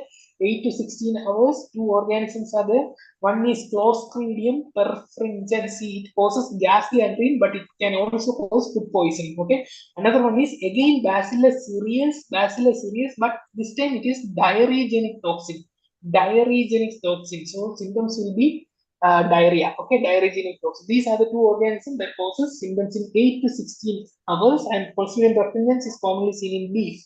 Okay, now more than 16 hours, all other bacteria causing food poisoning, whether it is bacteria, fungus, or parasite, more than 16 hours, all others are more than 16 hours. Okay, now I will tell you some common food sources and their food poisoning. See, shellfish means oyster clams. Okay, oyster clams, kappa. Okay, kappa, chickpea, etc. Oyster, clams, shellfish. Shellfish transmits two bacteria. One is Vibrio cholerae, and another one is Vibrio parahemolyticus. And it transmits two bacteria and one virus that is known as norovirus. Okay, norovirus. If you see oyster, clams, so shellfish. So Vibrio cholerae, Vibrio parahemolyticus, and norovirus. Okay. Now coming to ice cream as well as soft cheese. The organism is listeria. Now potato salad, and egg salad, potato salad, egg salad. See, egg salad, it is shigella. Okay, shigella. Okay. Now coming to honey we already discussed. No, honey it is Clostridium Clostridium botulinum, especially in neonates. Okay, honey is implicated in neonates. In adults, it is canned food. Okay, canned food. So Clostridium botulinum can cause food poisoning with canned food. So that is it. That is about food poisoning. We are moving forward. See, a group of boys consumed hamburgers from a local street shop. 3 days later, 3 days later, so look at the time there. 3 days later, some of them developed vomiting and bloody diarrhea, that is dysentery. One of them developed HUS, most probable causative organism. We already discussed this. Answer this question. We already, very good. It is E. coli O157H7. The others are Shigella flexneri, bovidii, and soni. They do not cause HUS. So HUS is caused by Shigella dysenteriae type 1. Okay, type 1. Okay, but the most common organism is E. coli O157H7. Now coming to the next question, 12-year-old boy had uncooked oyster in which he developed watery diarrhea. Culture showed beta hemolysis on high salt blood agar with swarming. The organism was motile by Peritrichus flagella. So what is this organism? What is this organism? The catching point in the question is oyster. Oyster. We know what are the organisms that are transmitted by oyster. So we can rule out, that means come to two options, Vibrio cholera, Vibrio parahemolyticus. Okay, so both the organisms are transmitted by oyster. Watery diarrhea is present in both of them. Now culture showed, now this is the point, culture showed beta hemolysis on high salt blood agar. This high salt blood agar is nothing but it is Vagatsuma agar. Vagatsuma agar. Beta hemolysis on Vagatsuma agar is known as Kanagawa phenomenon. Kanagawa phenomenon is shown by Vibrio parahemolyticus. So we come to the answer. So again, there are pointers in the question. Swarming. Vibrio hemolyticus cause swarming. Which are the other bacteria that causes swarming or that shows swarming on blood agar? We have Vibrio parahemolyticus, then we have Clostridium tetani, then our Proteus mirabilis and Proteus vulgaris. These are the organisms that swarm. Okay. Now there is another thing here, Peritrichus flagella. You know, Vibrio cholera is a comma-shaped bacteria with the polar flagella. Only one end of the bacteria has flagella. That is a single polar flagellum, and it moves by darting motility. Vibrio cholerae. So this is Peritrichus flagella that is seen in Vibrio parahemolyticus. Okay, so that is it. We come to the conclusion here. So now Vibrio parahemolyticus, Vibrio alginolyticus, Vibrio valnificus, all three of them are known as halophilic Vibrio. Halophilic means salt-loving. Halogen, sodium chloride, halogen, sodium chloride, salt-loving. So halophilic Vibrio. Vibrio parahemolyticus, Vibrio alginolyticus, Vibrio vulnificus. Out of this, Vibrio alginolyticus is the most salt tolerant. It can tolerate 10% salt. Okay, 10% sodium chloride, and it causes eye and ear infections. It causes eye and ear infections. Now, Vibrio vulnificus is a dangerous bacteria. It causes wound infection. If you have a wound in your leg and you go to see, you will get this infection, wound infection with the Vibrio vulnificus. It's a very painful condition, very dangerous organism. You may lose your leg. Okay, so that is Vibrio vulnificus. Okay. Okay, now we'll, before moving on, we'll just discuss a little bit about Vibrio cholerae. What is the transport medium used for Vibrio cholerae?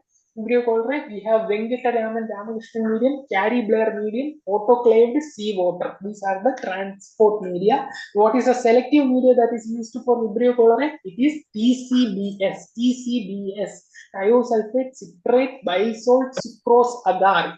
Vibrio cholerae forms yellow colonies on TCBS.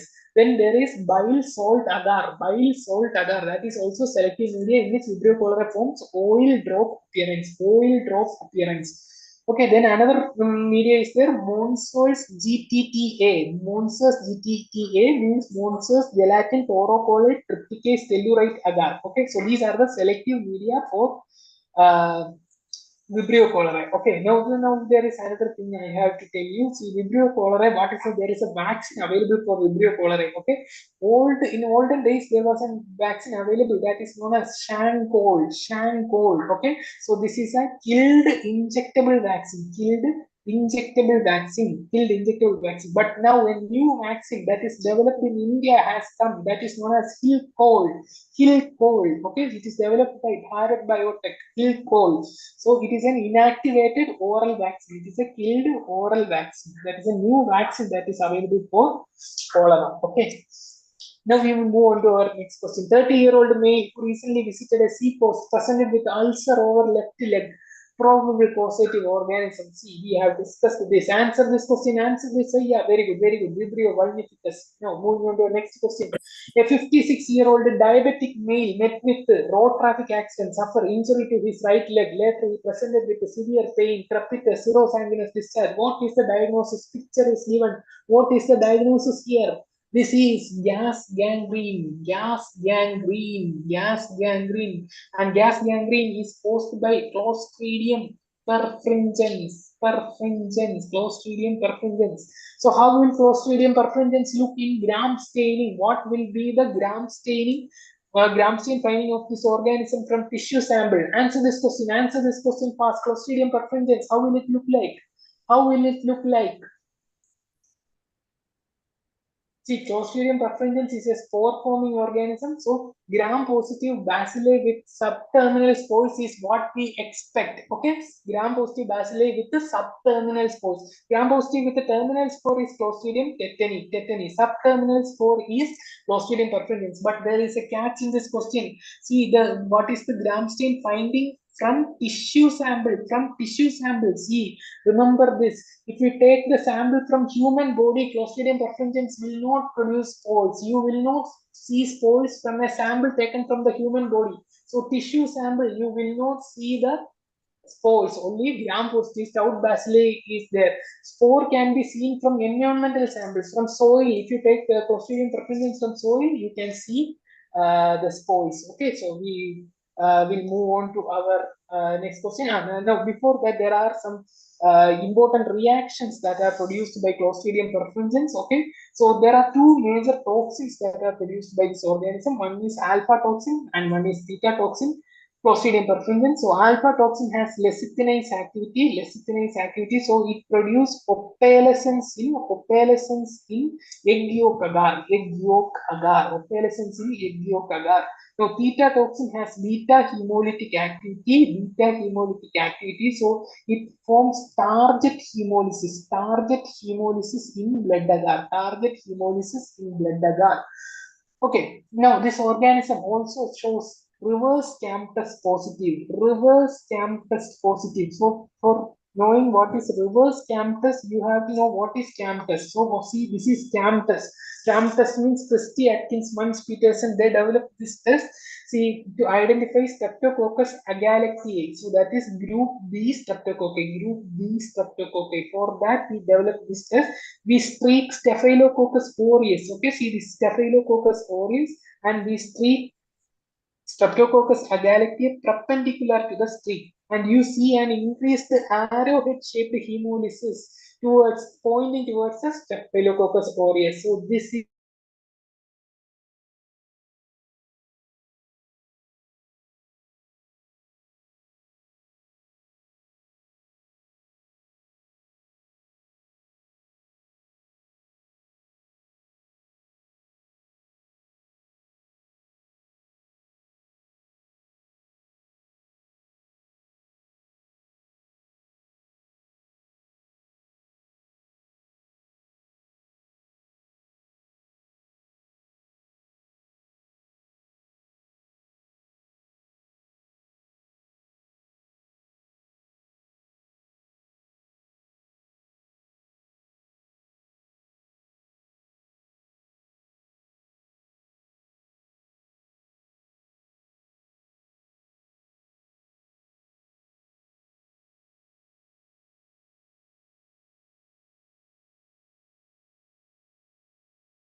Sir, you are not visible. Sir, you are not audible.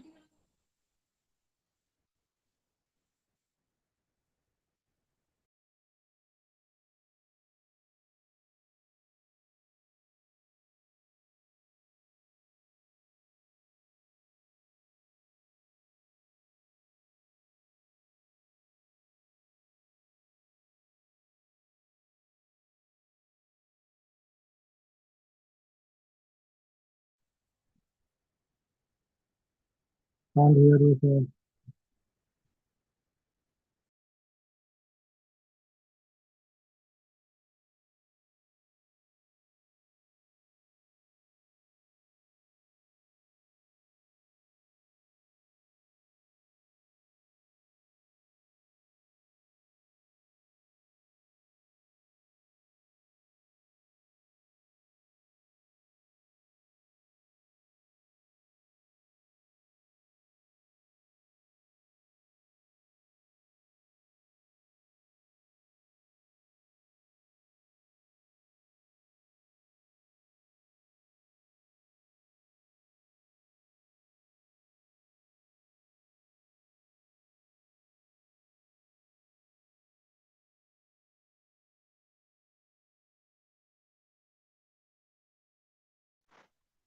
Am I audible now?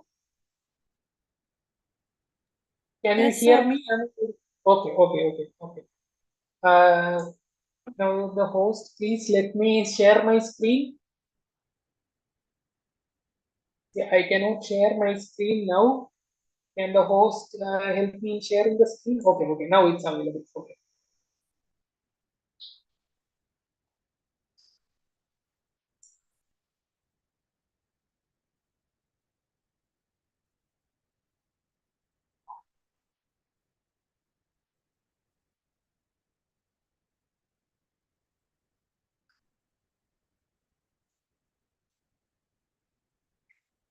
Okay. Okay. Now the screen is visible. No, you can see the screen. Screen is visible.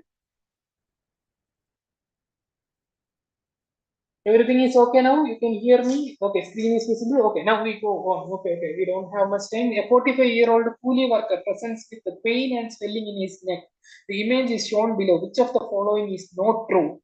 So, what is this disease? What are you seeing here? See, this is a black colored thing that you are seeing here. See, this is S-char. But this is not your typical S-char seen in rickettsia. See, around the S-char, you see this edema, non-pitting edema is there around the S-char. This is a black hole-like S-char. So this is anthrax. So this is cutaneous anthrax.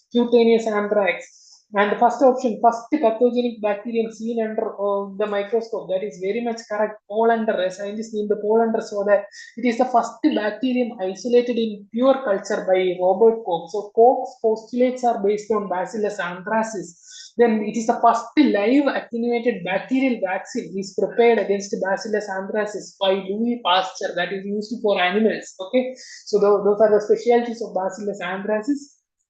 Toxin, we already know. Toxin acts by CAM. We have discussed that. CAM is increased, fluid leaks out, edema occurs. Now, this form of disease is rarely associated with bioterrorism. That is actually correct. Even though anthrax is used for bioterrorism, this form of disease, that is cutaneous anthrax is not seen in bioterrorism. Pulmonary anthrax is seen in bioterrorism. Pulmonary anthrax means hemorrhagic pulmonary symptoms will be there. So one of you have answered anthrax, very good. So pulmonary anthrax is seen is more common in bioterrorism. So this is also known as Wool's disease. No, cutaneous anthrax is known as Hyde-Porter's disease. Hyde-Porter's disease means these persons, they used to transport this hide of the animals, hide of the animals on their shoulders. So if the animal is having anthrax, they will get cutaneous anthrax by cutaneous transmission.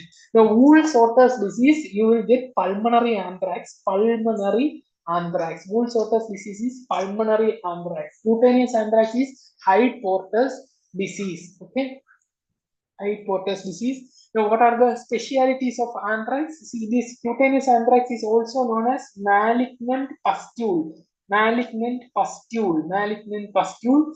See, there are a lot of specialities for Bacillus anthracis. This Bacillus anthracis, the anthrax bacilli, they are seen as gram-positive bacilli that are arranged in chains. Okay, so arranged in chains, they looks like bamboo stick appearance. Bamboo stick appearance. Then their colonies have a typical appearance. See these colonies have a typical appearance here. This is known as Medusa head appearance. See, Medusa is a Greek god.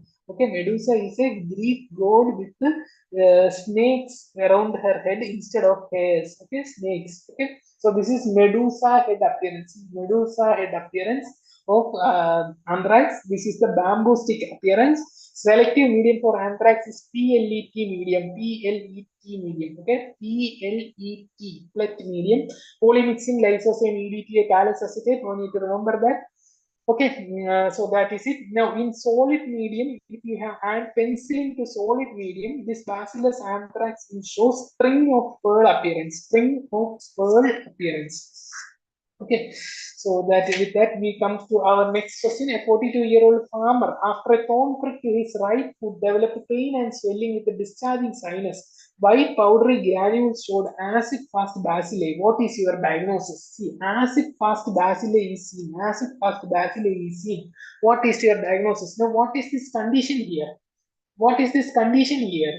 See, this condition is mycetoma. Mycetoma. See, mycetoma. See, what type of mycetoma is this? What type of mycetoma is this? We'll come to that. See, mycetoma can be caused by bacteria as well as fungus. Okay, so when a fungus causes mycetoma, it is known as eumycetoma. Eumycetoma.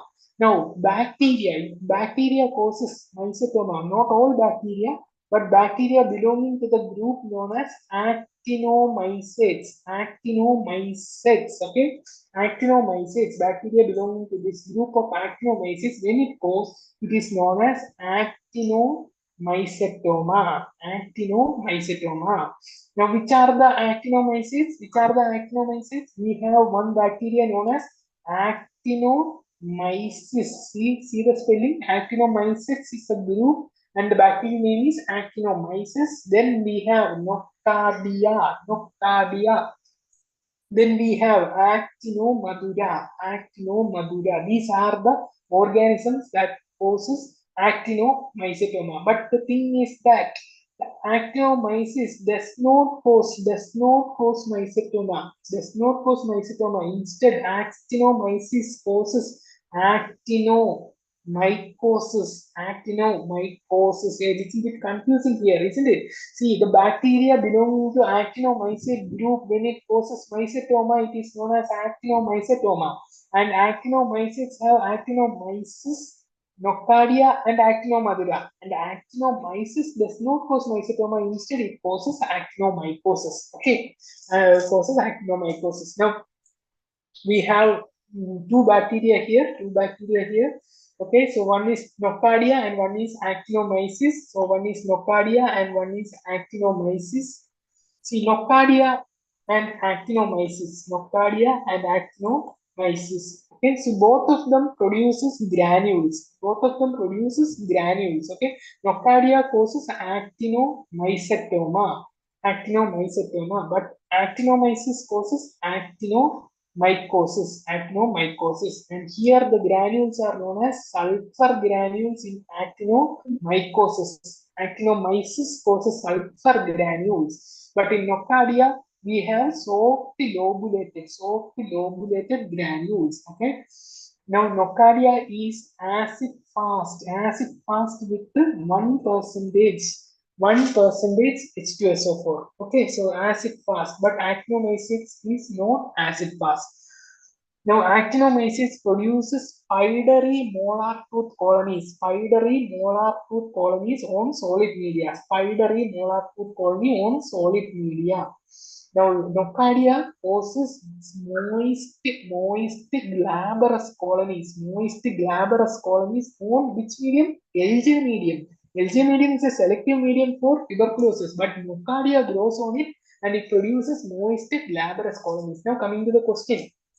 See, which is this? The acid-fast bacilli, acid-fast bacilli causing mycetoma, that is known as actinomycetoma, because the organism is Nocardia. Okay, Nocardia is an acid-fast bacilli. Okay, now we move on to the next question. Before that, this is the acid-fast staining of Nocardia here. This is Nocardia, branching filamentous acid-fast organism, and this is the spidery molar tooth colonies,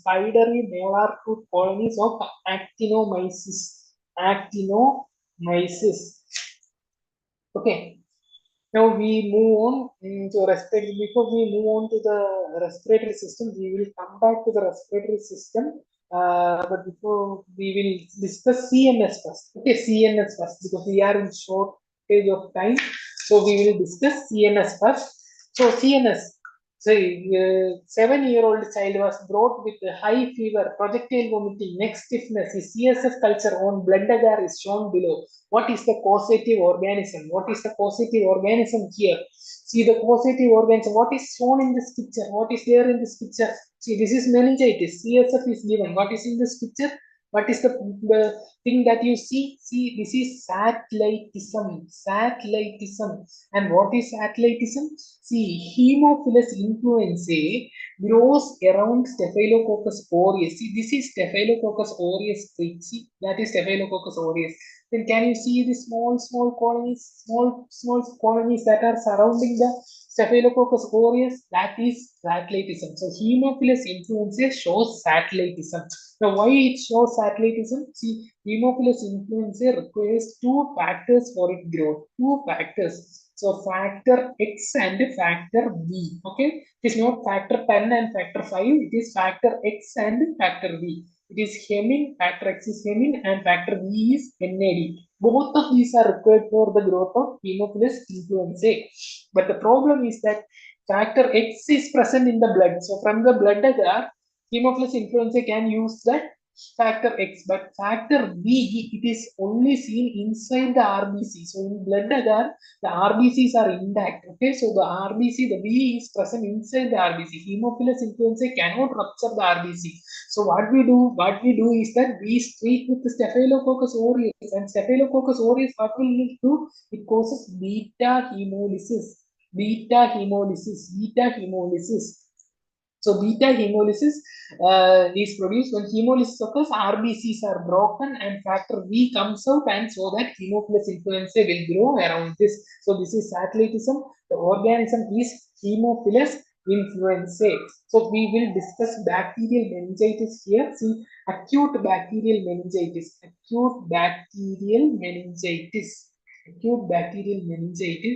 It is caused by 3 organisms. Okay, so we are discussing about adults. Okay, it is also known as pyogenic meningitis. Acute bacterial meningitis.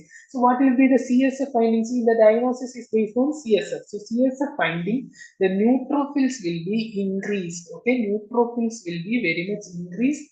Then glucose will be very much decreased, and proteins will be elevated. This is a feature of pyogenic meningitis or acute bacterial meningitis. See, the glucose, the normal level is 40 to 70. This is a normal glucose level in 40 to 70 milligram per deciliter. That is the normal glucose in CSF. Okay, normal glucose in CSF. Okay, protein will be 15 to 45. That is the normal. Okay, so proteins will be elevated, glucose will be decreased. Okay.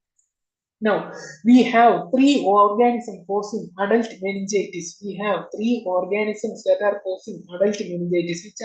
organisms? We have pneumococcus, which is also known as streptococcus pneumonia. We have already seen this organism. Okay. Then we have meningococcus, which is also known as Neisseria meningitidis. And we have our H influenzae.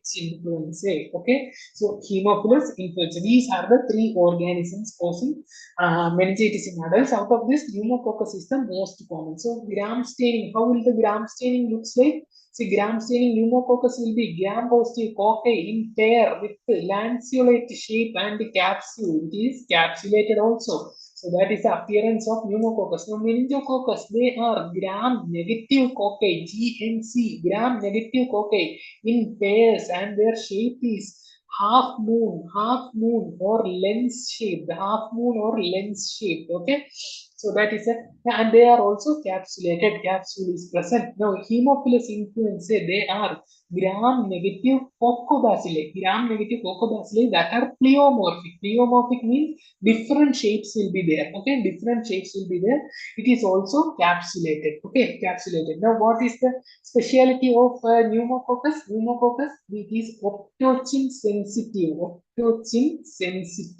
that is how we identify pneumococcus. It is bile soluble, and also it is inulin fermenting. So these are the features. Now features of meningococcus, it is actually maltose fermenter, okay, it is a maltose fermenter, that is a special feature, and it produces petechial rash. The medium is Thayer-Martin medium. Thayer-Martin medium is the selective medium used for meningococcus. The Haemophilus influenza, we already discussed, it shows satellitism. It requires X and B factor for the growth. Now we come to neonatal meningitis. Neonatal meningitis is also acute bacterial meningitis or acute pyogenic meningitis. It is also caused by three organisms: Group B streptococci, then E. coli, and Listeria. Okay, these are the three organisms causing neonatal meningitis. Group B streptococci. See, it is otherwise known as Streptococcus agalactiae. So in gram staining, we will see gram-positive cocci in chains, and Streptococcus agalactiae, we already discussed, it is CAM test positive. Now, E. coli is a gram-negative bacilli. It shows lactose fermenting colony, so it is pink in color on McCongie agar, okay. And Listeria is a gram-positive bacillus, okay. Listeria is a gram-positive bacillus. Okay, and it has two speciality. It has a motility known as tumbling motility. It also shows differential motility. Differential motility means at 25 degrees Celsius it is motile. But at 37 degrees Celsius it is non-motile. So that is Listeria. Okay.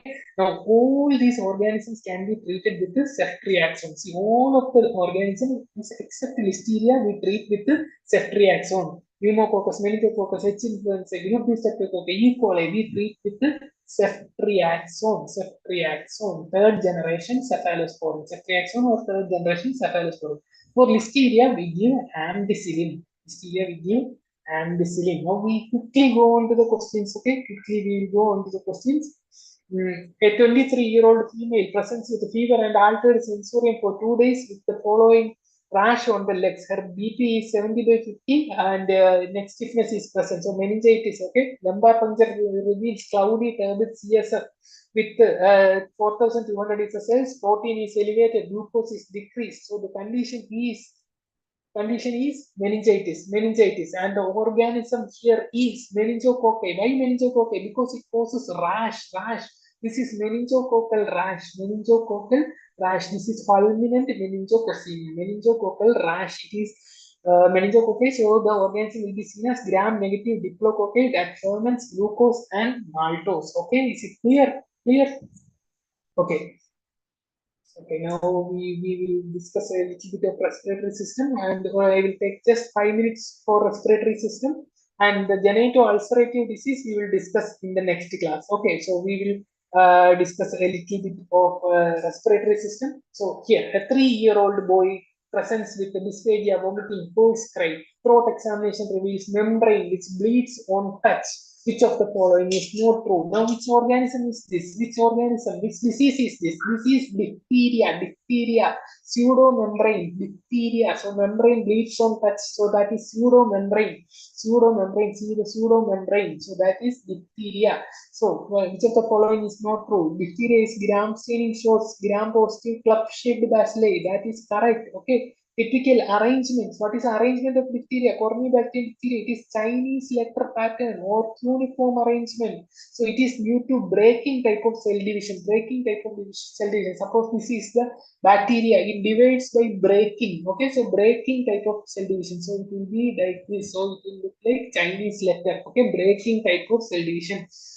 Now it forms black colonies on potassium telluride blood agar. Yes, we have seen that black colonies on potassium telluride agar is caused by Corynebacterium diphtheria. Now vaccine is effective for all forms of disease. What vaccine is available? Toxoid vaccine is available. Toxoid vaccine acts only against the toxin, not against the organism. So for respiratory diphtheria, we can give toxoid vaccine because respiratory diphtheria, the pathogenesis is by toxin. Okay, so elongation factor 2, we already discussed that. But cutaneous diphtheria is not toxin mediated, it is the organism mediated. It is due to the colonization of the organism itself. So vaccine cannot prevent cutaneous diphtheria. So that is why cutaneous diphtheria is on the rise now. Okay, so that is diphtheria. So this is the Chinese letter pattern, and see at the end of this bacteria there is some swelling. This is granule. What granule is this? This is metachromatic granule. Metachromatic granule is shown by Corynebacterium diphtheria. It is also known as oleutin granule, which is also known as Bates Ernst granule. Okay, and this can be seen by using Loeffler's methylene blue staining or Albert staining. See, these are staining methods to see this metachromatic granule. This Albert staining, then there is Neisser staining, then Ponder staining. See, all these stains we can see these metachromatic granules. Now, this bacteria is also known as Klebsiella bacilli. Klebsiella bacilli. Now, the selective medium is potassium telluride blood agar. Now, enriched medium is Loeffler's serum slope. Loeffler's serum slope is a serum containing media. It is also sterilized by inspisation, just like the LJ medium. Okay, so one more selective medium is there, that is Tinsdale medium. See, all this medium contains potassium telluride. This organism converts potassium telluride to metallic tellurium, and tellurium is black in color. So that is why black colored colonies are formed. Okay, now we have discussed that. We will discuss pertussis also. See, this is pertussis. Pertussis are gram-negative cocobacilli. See, gram-negative cocobacilli seen as thumb print appearance. See, this looks like thumb print. Okay, so thumb print appearance. Okay, and the selective medium for pertussis is Regan low medium. And in Regan low medium, you can see mercury drop appearance. Okay, mercury drop appearance, which is also known as bisected pearl appearance. So this is about pertussis. Okay, now coming to the last topic, that is tuberculosis. So which of the following tests cannot be used to diagnose latent tuberculosis? See, all of these tests, IGRA means interferon gamma release assay, that is used for latent tuberculosis. PPD is our Mando test. Okay, so Mando test is outdated. We no longer do Mando test. But the newer test for latent tuberculosis is CYTB. CYTB is important. This is the newer test. What we do is that we take ESAT6, that is the antigen is taken. Okay, ESAT6 or CFP10. So these are the antigens that we take, and we inoculate it intradermally, intradermal inoculation, intradermally, just like Mando test. Okay, so, but instead of the purified protein derivative, we inject these antigen and we look for the induration after 48 to 76 hours. So between 48 and 76 hours, we look for induration. See, Mando is positive when it is more than 10 millimeter. Okay, Mando is positive when it is more than 10 millimeter, but CYTB is positive when it is more than 5 millimeter. Okay, now gene expert is used for diagnosis of active tuberculosis, not for latent tuberculosis. Okay, not for latent tuberculosis. So just about tuberculosis, the diagnosis of tuberculosis, we have newer methods for diagnosis. The older method is AFD staining, because this organism is acid fast. Okay, so this organism is acid fast, so that is why we are using acid-fast staining. We use Steele-Nielsen staining or Quinones cold acid-fast staining. These are the methods that we can use, but the sensitivity and specificity are low sensitivity and specificity. Now, then we have fluorescent microscopy, which have a little bit more sensitivity and specificity, in which we use auramine and rhodamine as the stains. Okay, the newer techniques are the CB-NAT. It is not very much new. It is here for some time. CB-NAT or gene expert. So this is for the diagnosis. CB-NAT or gene expert can detect the bacilli if there are even 161 bacilli per ml from CB-NAT. Ordinary gene expert can detect. Acid-fast staining requires 10,000 bacilli per ml to detect that. So that is it. Now there is another method that is developed by nucleic acid amplification test. That is basically PCR. Okay, so CB-NAT is characterized nucleic acid amplification. TrueNAT is chip-based. This is developed in India. Molbio Diagnostics in India developed this TrueNAT. Okay, so these are the methods. Both CB-NAT and TrueNAT, they can detect rifampicin resistance also. Rifampicin resistance. Now, there is an advanced gene expert known as gene expert XDR, which can detect third line drugs also. Okay, so third line drugs of TB also can be detected by CB-NAT. Okay, now there is another method on liquid culture that is known as MIGIT. Okay, so MIGIT is the liquid culture. Okay, liquid culture, microbacterium growth indicator tube. So in this tube we have fluorescent molecules that are covered by oxygen. Okay, so they will not fluoresce. But if Mycobacterium tuberculosis grows in this, it will utilize this oxygen. So when oxygen is gone, this fluorescence can be seen. This is the principle behind the Mycobacterium growth indicator tubes. Okay, now the solid media is not very much used now. Solid media, because the time is very much high, but it is very specific. So LJ medium, downstream Jensen medium. So that is used. Now drug sensitivity testing, which all media can be used for drug sensitivity testing, which all methods can be used for drug sensitivity testing for tuberculosis. We cannot use the distribution method because it will not grow in molar Pinton agar. So we have gene expert can detect the drug sensitivity. TrueNAT can also detect. Also, MGIT, Mycobacterium growth indicator tube, can also detect successful testing, and line probe assay. These are the methods that can be used to test for the susceptibility. Okay, now we have to do the last topic, that is the definition of various drug resistance. Okay, you know what is rifampicin resistance TB, RRTB. So RRTB means it is resistant to rifampicin. When we detect resistance by CB-NAT, we only get the normal CB-NAT, we only get resistance with the rifampicin. This is RRTB. Okay, RRTB. Now, the next one is MDRTB. You know the definition of MDRTB. Everyone knows MDRTB. What is MDRTB? MDRTB means rifampicin plus isoniazid. Rifampicin plus isoniazid. Okay, so that is MDRTB. Now, there is a new group known as pre-XDR.